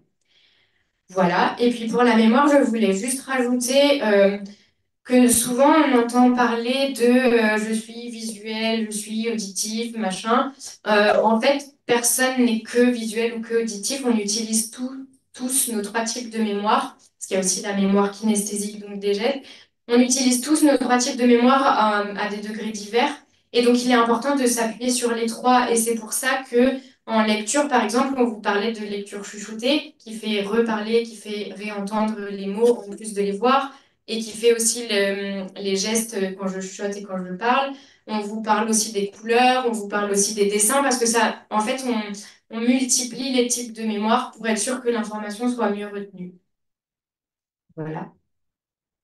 Et pour les fonctions exécutives, donc les fonctions exécutives, c'est un ensemble de fonctions cognitives qui nous aident à nous adapter à tout ce qui est nouveau. Les situations habituelles, elles ne nécessitent pas les fonctions exécutives, c'est vraiment pour tout ce qui est nouveau. Mais donc, dès qu'on lit un texte qu'on n'a jamais lu, c'est une situation nouvelle, donc on s'en sert. On va avoir l'inhibition. Donc, l'inhibition, c'est ce qui nous sert à réfréner un comportement automatique. Par exemple, si je prends un exemple concret, si je suis en train de faire la bise à plein de personnes et que la dernière personne, elle me dit, ah non, non, moi je suis enrhumée, je ne te fais pas la bise, et ben j'arrive à m'arrêter et à pas lui faire quand même. Donc, j'ai utilisé mon inhibition. Ensuite, il y a la flexibilité mentale. Ça, c'est ce qui me permet de changer de point de vue, changer de consigne au milieu, d'alterner entre, par exemple, la prise de notes. Ça utilise beaucoup la flexibilité mentale. J'entends quelque chose, je l'écris, j'entends, j'écris. Et donc, je fais que alterner entre ces deux choses-là.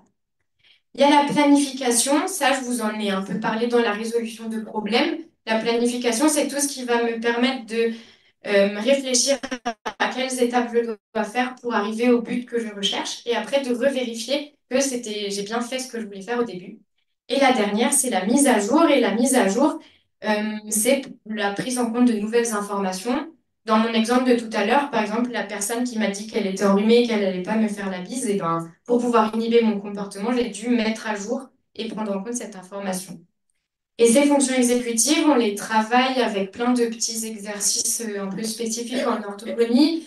On ne vous a pas forcément mis d'exemples type, mais en fait, dans tous les jeux dont on vous a parlé, ça les utilise puisque c'est tout ce qui dirige les situations nouvelles. Voilà.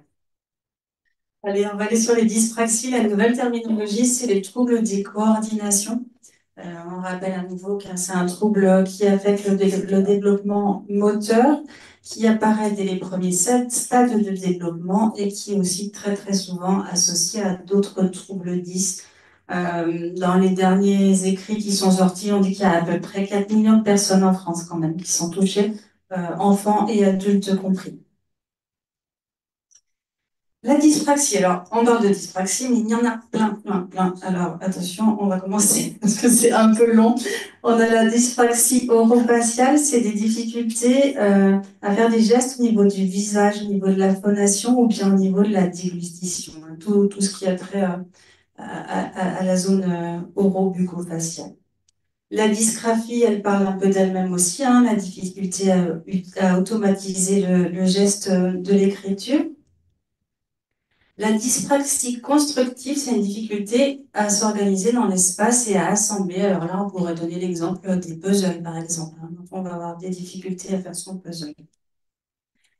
La dyspraxie visuospatiale, c'est des difficultés d'organisation du geste et du regard ou des difficultés de construction. On va par exemple avoir des enfants qui vont avoir du mal à copier du tableau à la feuille parce qu'il a du mal à organiser son regard. La dyspraxie idéatoire, c'est l'utilisation et la manipulation d'objets. Alors, on pourrait citer le couteau, les couverts, etc.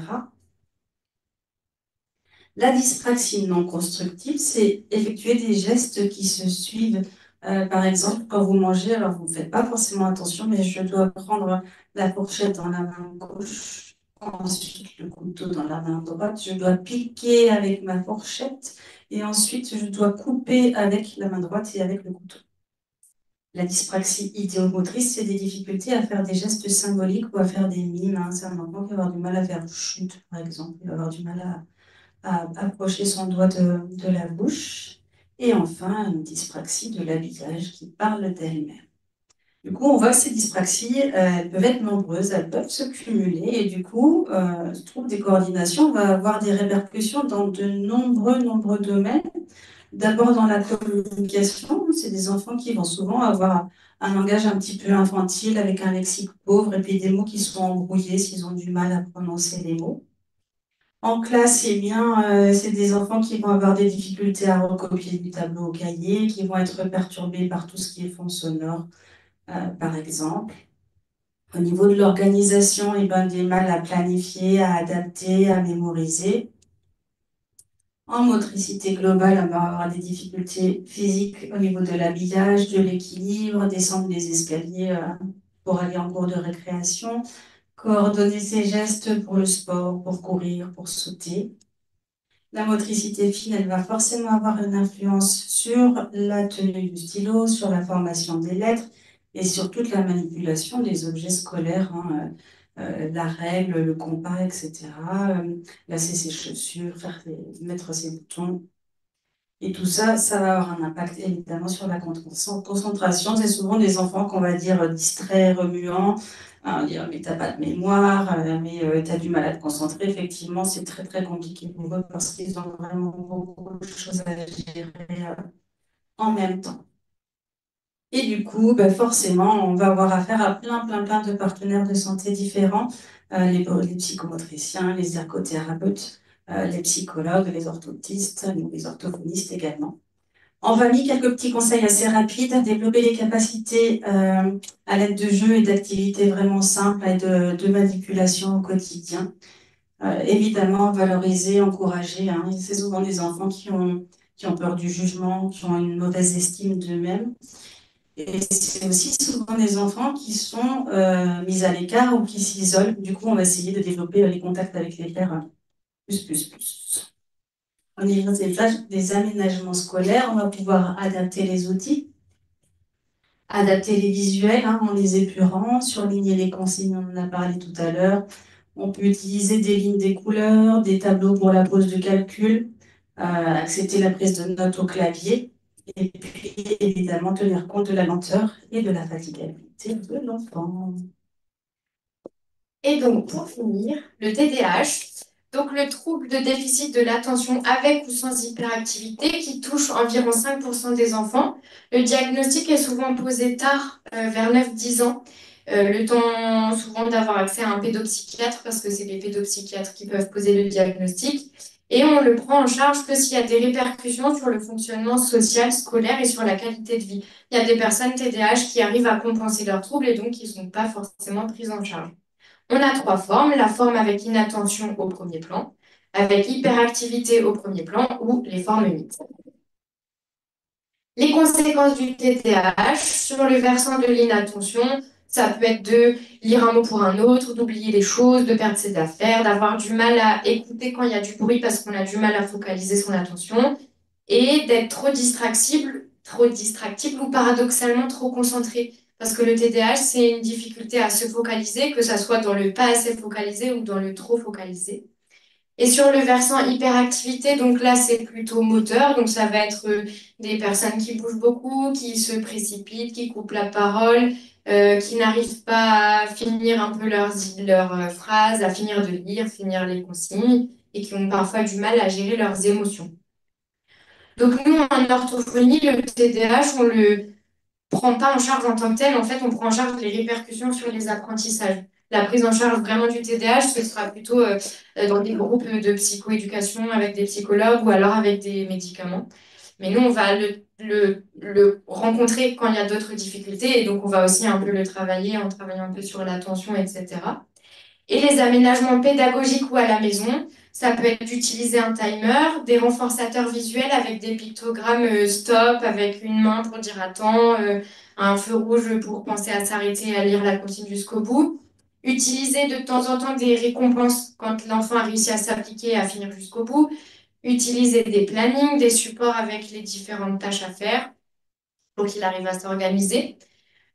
Limiter les distracteurs visuels ou auditifs, et puis autoriser des temps de relâchement physique et cognitif. Alors c'est important pour tous les êtres humains, mais encore plus pour les personnes avec TDAH, pour qu'elles puissent un peu redescendre la pression et le coût cognitif. Et pour terminer, donc en conclusion, on voulait reprendre sur certains points importants. Donc alors c'est pareil, là je vais me refaire taper dessus, mais le but c'est d'essayer de prendre en charge le plus vite possible. Mais on vous a montré qu'il n'y avait pas que les orthophonistes qui pouvaient prendre en charge, donc essayez de lancer les choses le plus vite possible. L'important, c'est la fréquence de la prise en soin et la répétitivité. Et donc, c'est pour ça que tous les exercices et les jeux que vous pouvez faire à la maison sont super importants pour permettre cette répétitivité. Utiliser des modalités multisensorielles, on en a parlé.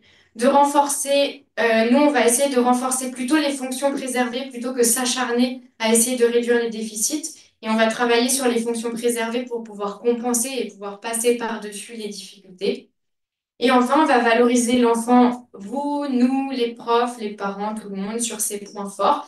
Et pour rappel, les points forts d'un enfant ne sont pas forcément que les points forts scolaires. Il peut faire très bien plein de choses dans la vie. Et c'est important de le valoriser aussi sur le reste parce qu'on n'est pas que des élèves dans la vie. Voilà. Merci.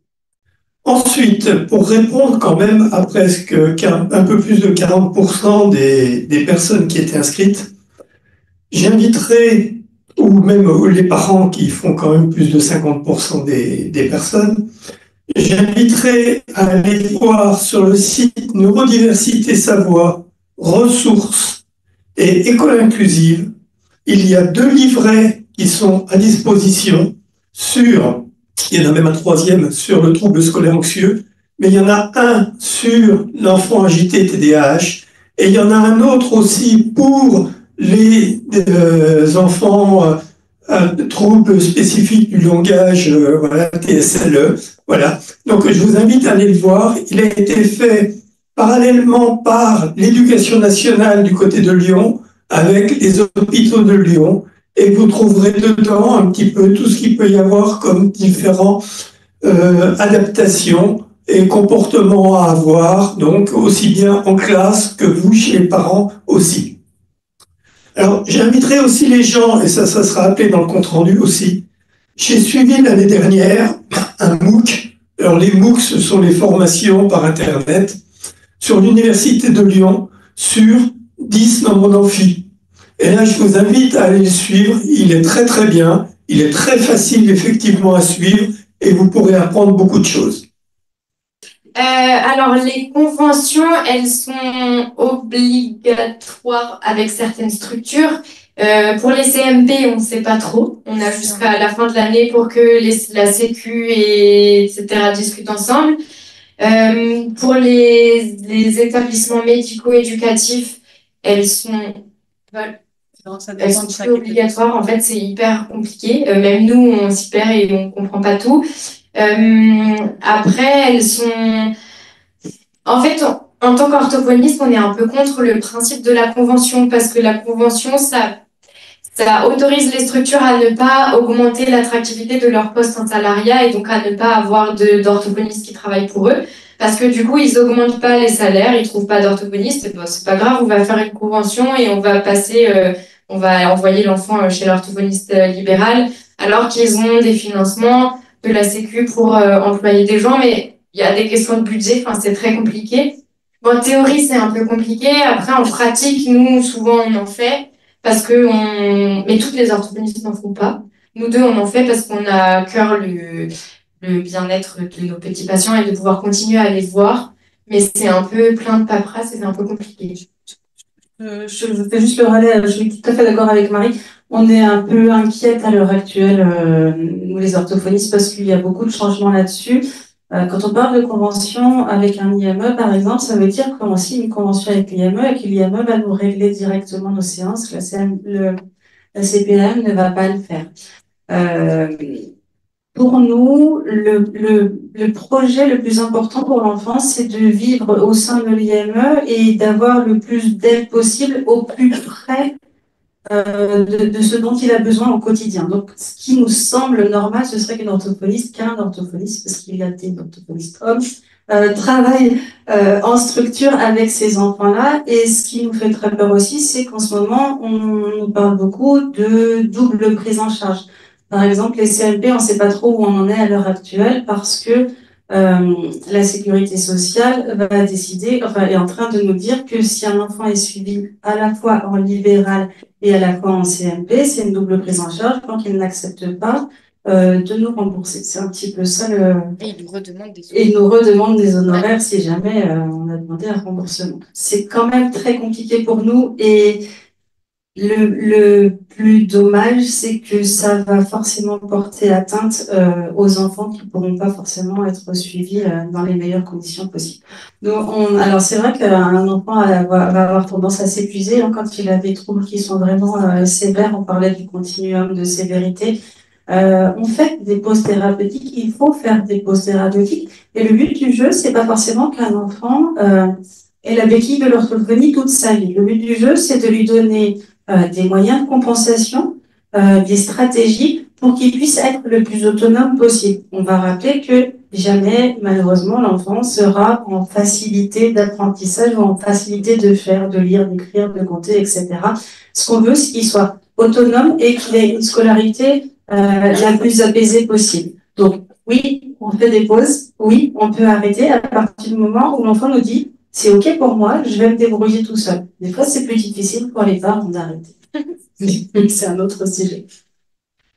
Pour revenir sur les champs de compétences de chaque orthophoniste, tous les centres de formation en orthophoniste proposent la même formation de base. Hein. Donc, on a toutes des compétences qui sont égales et sur un même pied de deux compétences. Après, c'est vrai que nous, en tant qu'orthophonistes, on se forme très souvent déjà pour mettre à jour nos connaissances, pour mettre à jour les données scientifiques et pour mettre à jour les techniques qui sont les plus efficaces en prise en soin. Et ça fait qu'effectivement, on peut avoir des orientations plus ou moins marquées.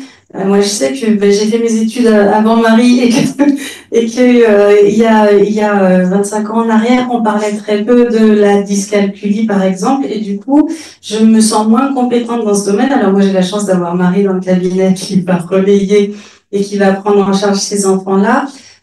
Et c'est vrai que plus on va se former dans un domaine, plus on va se sentir compétente, plus il va y avoir aussi ce réseau de bouche à oreille qui va dire, ben, tiens, telle orthophoniste, elle prend beaucoup en charge du TSA, etc. Et je comprends que ce soit difficile. Après, nous, des personnes nous appellent et nous disent est-ce que vous faites telle prise en soin? On lui dit oui. Et si on se sent pas compétente, on réoriente vers des collègues avec beaucoup de plaisir parce qu'on sait qu'elles seront plus formées que nous. Et en Savoie particulièrement, on a beaucoup de liens entre orthophonistes, et notamment sur le bassin chambérien, on sait à peu près qui fait quoi. Donc si vous en contactez une, en théorie, même si elle ne fait pas ce domaine-là, elle arrivera à vous rediriger. Et après, pour les prises en charge sur plusieurs domaines, bah, en fait, ça peut dépendre. Soit l'orthophoniste fait plusieurs domaines, et dans ces cas-là, il lui faut une ordonnance par domaine, on fait un bilan par domaine et on peut faire les rééducations. Soit peut-être que des fois, il peut y avoir deux orthophonistes qui travaillent ensemble. En général, c'est pas un problème pour que les orthophonistes travaillent ensemble. Et pour les champs de compétences, c'est pareil, c'est souvent, enfin, c'est un peu flou. Il y a des champs de compétences qui font partie des nomenclatures de différentes professions par différents angles. Je pense par exemple aux kinés, alors rien à voir avec ce qu'on a dit ce soir, mais les kinés, en fait, ils peuvent travailler la déglutition et les orthophonistes aussi, mais les kinés vont peut-être le faire sous un abord plus musculaire et analytique, alors que nous, on fera plus dans le sens de l'alimentation en général. Et donc, en général, les professionnels, ils savent à peu près cette notion-là, cette limite-là, et on arrive à se rediriger entre professions. Donc, il faut mettre la main sur un professionnel et après, il pourra vous rediriger et vous aider normalement. Je suis d'accord avec toi. Je rajouterais aussi qu'il faut faire confiance et puis parler beaucoup avec les médecins traitants. C'est des personnes de référence qui connaissent l'enfant dans sa globalité. Et je pense que le médecin traitant peut être quelqu'un sur lequel on peut s'appuyer pour qu'il oriente vers des personnes avec des spécialités. Je pense que c'est très important. Et nous, en tant que professionnels de santé, on est aussi très en lien avec les autres professionnels. Et c'est vrai que quand on s'aperçoit lors d'un bilan qu'il y a un problème visuel, qu'il y a un problème de coordination, on va très vite dire aux parents la chance qu'un bilan en ergothérapie chez un orthoptiste, chez un psychomote pourrait être intéressant. Mais je conçois qu'en tant que parent, ce soit difficile dans cette jungle de s'y retrouver. Pour répondre à cette partie de question-là, avant que j'oublie, effectivement, les facteurs dont vous parlez, c'est des facteurs de risque qu'on a peu évoqués, mais tous ces facteurs environnementaux, ils ont vraiment une répercussion et je suis d'accord avec vous. Oui, orienter d'abord vers un diagnostic ORL, parce que ça, c'est la base. Et tous ces pré-diagnostics-là, ils vont souvent éviter que certains enfants arrivent dans nos cabinets parce que, forcément, enfin, non pas éviter, parce que c'est aussi des enfants qui vont avoir droit à des prises en charge, mais je pense que tous ces pré-diagnostics sont très, très importants. Ouais. Eh ben, alors dans le cadre du bilinguisme, c'est vraiment compliqué et même nous en orthophonie, on a un peu de mal quand il y a un bilinguisme, effectivement, qu'à la maison le français n'est pas parlé. Alors, si c'est quelqu'un qui vient d'arriver en France, on est à peu près sûr que ça ne relève pas de l'orthophonie. Mais si c'est au bout de quelques années, en fait, la question qu'il faut poser, c'est est-ce que dans sa langue maternelle, il est aussi en difficulté? Si l'enfant est en difficulté en français et dans sa langue maternelle, c'est qu'il a un trouble du langage oral qui touche toutes les langues. Si c'est qu'en français, mais qu'il parle très très bien le Wolof, c'est l'apprentissage du français qui pêche. C'est comme ça qu'on fait la différence en très gros.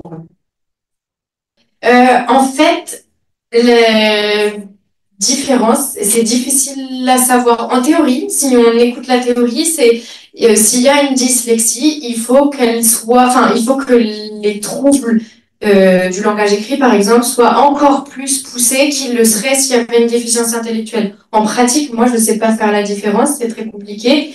Et donc, quand les enfants avec déficience intellectuelle, on va utiliser les mêmes exercices et les mêmes bases qu'on vous a listées. On n'appellera juste pas ça un trouble de langage écrit, mais on va utiliser les mêmes exercices et souvent on repart d'un peu plus bas. Et les particularités de déficience intellectuelle, c'est qu'il faut beaucoup, beaucoup, beaucoup plus répéter, encore plus que pour un enfant, de 10, parce que la mémorisation et l'encodage se fait encore moins bien. Donc des prises en charge plus longues. Oui, plus longue souvent, ou souvent plus lourde en termes de 2 fois par semaine, ou avec plus de professionnels. Et souvent, c'est plus long. Oui. Je pense par exemple aux personnes avec trisomie 21 qui ont un retard intellectuel dans tous les cas, plus ou moins fort, mais il y en a quand même toujours un. En général, c'est des gens qu'on pourrait voir en fait sur 20 ans ou 30 ans ou même toute leur vie parce qu'il y a toujours ce trouble-là. Et du coup, c'est là qu'on revient sur le réussir à les rendre fonctionnels et à les rendre autonomes dans leur quotidien à eux, suivant le projet de vie aussi, quand il y a une déficience intellectuelle. Tu voulais rajouter? Non, je pense que tu as fait à peu près tout. Effectivement, c'est un peu le diagnostic de trisomie 21, de troubles intellectuels, c'est vraiment la partie émergée de l'iceberg. Et nous, en fait, on va aller travailler sur tout ce qui, tous les facteurs explicatifs. Du coup, que ce soit quelque chose de l'ordre du déficit intellectuel ou bien d'une dyslexie, on va aller travailler sur la mémoire, sur les compétences phonologiques, mais on va repartir du niveau de l'enfant et se placer dans cette zone proximale de développement pour l'emmener le plus loin possible. C'est vrai que dans la trisomie 21, on sait que c'est des enfants qui vont pouvoir être en capacité d'apprentissage de la lecture et de l'écriture, mais ça va souvent se mettre en place vers 7 ans, 8 ans, 9 ans, et du coup, c'est des prises en charge un peu au long cours parce qu'il y a forcément ce décalage dans le temps. Et ben alors en fait, avec les adultes, on va travailler un peu les mêmes choses. En général, comme ils ont compensé et qu'ils sont plus âgés, on reprend pas, par exemple, les confusions de sons, on les fait pas avec les adultes parce qu'ils ont réussi à passer par-dessus. Mais par contre, on essaye de s'adapter vraiment à leur quotidien. et à ce dont ils ont besoin au travail. Par exemple, j'ai le cas là d'une patiente qui travaille et qui, elle, est énormément en difficulté pour rédiger ses mails. Et ben, on est en train de travailler à faire des mémos sur les règles orthographiques et de grammaire qui l'embêtent. Quand elle en a une dans la semaine, elle me l'amène la semaine d'après et puis on fait des mémos et on fait des exercices de rédaction de mails et qui sont vraiment en lien avec le quotidien. On fait pas aussi scolaire et aussi ludique que pour les enfants. On essaye vraiment de s'adapter à la vie des gens. Et j'avais un monsieur aussi avant qui travaillait au rayon des fruits et légumes. Et ben, on a commencé à travailler par le nom des fruits et des légumes, à lire et à écrire. Donc, on essaye vraiment de s'adapter au quotidien des gens pour être le plus pertinent et durer le moins longtemps possible. Ce qui est intéressant aussi avec le travail auprès des adultes, c'est qu'ils sont très conscients de leurs difficultés et ils sont très en attente de réussite. Donc, c'est souvent des gens qui sont, malgré leurs difficultés, hyper motivés et hyper motivants pour nous aussi d'ailleurs. Mais c'est vrai que le maître mot, c'est adaptation du quotidien. C'est essentiellement ça qui va différer. Ça dépend beaucoup des orthophonistes et des écoles. Nous, on aime être en lien avec beaucoup de partenaires. C'est pas toujours facile de trouver le temps, c'est pas toujours facile de trouver des adaptations. Marie et moi participent assez régulièrement aux ESS, aux équipes de suivi de scolarisation, ou bien on se met en lien avec les maîtresses, les instituteurs, les professeurs par téléphone, voire par mail.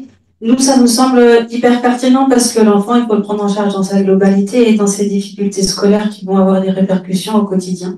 Donc, on essaye vraiment de faire ce lien au maximum et de donner toutes les chances à l'enfant de s'en sortir de cette façon-là. Je ne sais pas si tu veux rajouter quelque chose.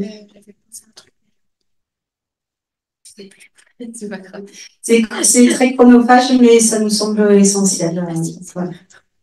Et on aime bien le lien avec l'école parce que ça permet d'avoir la vision de l'enfant dans un autre environnement et dans un groupe. Parce que quand il est en face de nous derrière notre bureau, parfois il montre des capacités qu'il ne montre pas à l'école. Et donc c'est intéressant de voir la différence, ce qui se passe mieux à l'école, ce qui se passe mieux avec nous, pour pouvoir adapter nos prises en soins par rapport à ça aussi.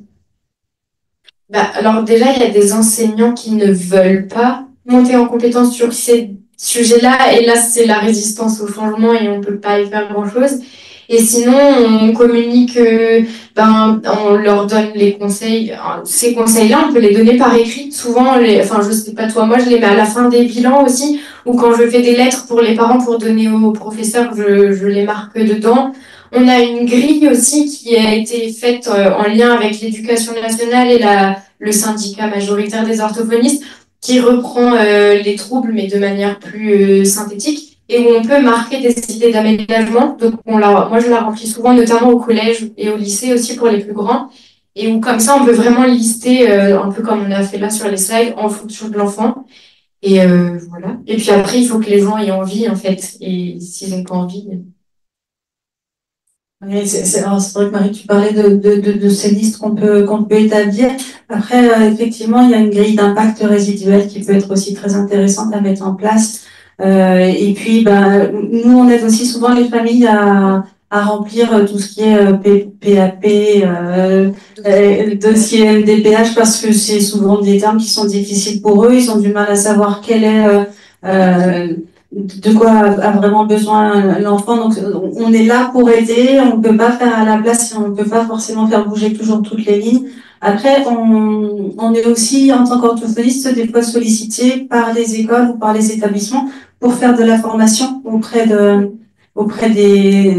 partenaires de l'éducation nationale, mais c'est pas forcément toujours le cas et tout le monde n'est pas dans cette optique-là. Ouais. Pour faire assez simple, un enfant qui va avoir du retard, c'est vraiment un enfant qui va suivre la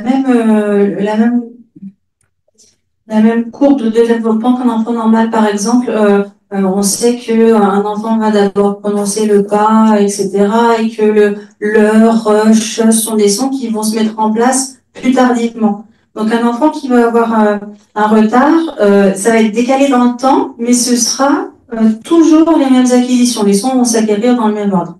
Un enfant qui va avoir un déficit ou un trouble, c'est quelque chose qui va être déjà majoré, qui va durer plus longtemps dans le temps et qui va être hyper marqué dans son quotidien où il va pas pouvoir se faire comprendre par ses pairs, par la maîtresse. Et puis souvent, c'est l'accumulation, pardon, de plusieurs difficultés en expression, en compréhension, en articulation. C'est vraiment ces multiples difficultés qui vont nous faire dire, mince, il y a peut-être un trouble. Et il y a ce qu'on avait mis dans les diapos aussi, le fait que malgré les interventions, ça progresse pas. Donc il a APC, il a le RASET, il a des erreurs de lecture en plus et ça avance pas quand même. Il y a aussi vraiment cette notion-là. Et d'ailleurs, nous, quand on a des nouveaux patients et qu'on fait un bilan, parfois on pose pas de diagnostic tout de suite parce qu'on attend de voir avec la rééducation orthophonique, est-ce qu'il va avancer ou pas. Et s'il avance, on se dit que c'était juste un retard, alors que si même avec la rééducation, le PAP, le machin, ça avance pas, là, on va poser le diagnostic après. Avant, par exemple, pour la dyslexie, on aurait fait rentrer la dyslexie dans différentes classes. On aurait parlé de dyslexie phonologique, de dyslexie de surface, c'est des termes un petit peu barbares et qui finalement ne parlaient pas beaucoup aux parents et aux patients. Et là, on préfère les classer selon un degré de sévérité en fonction de toutes les répercussions qu'il va y avoir au quotidien et sur les apprentissages.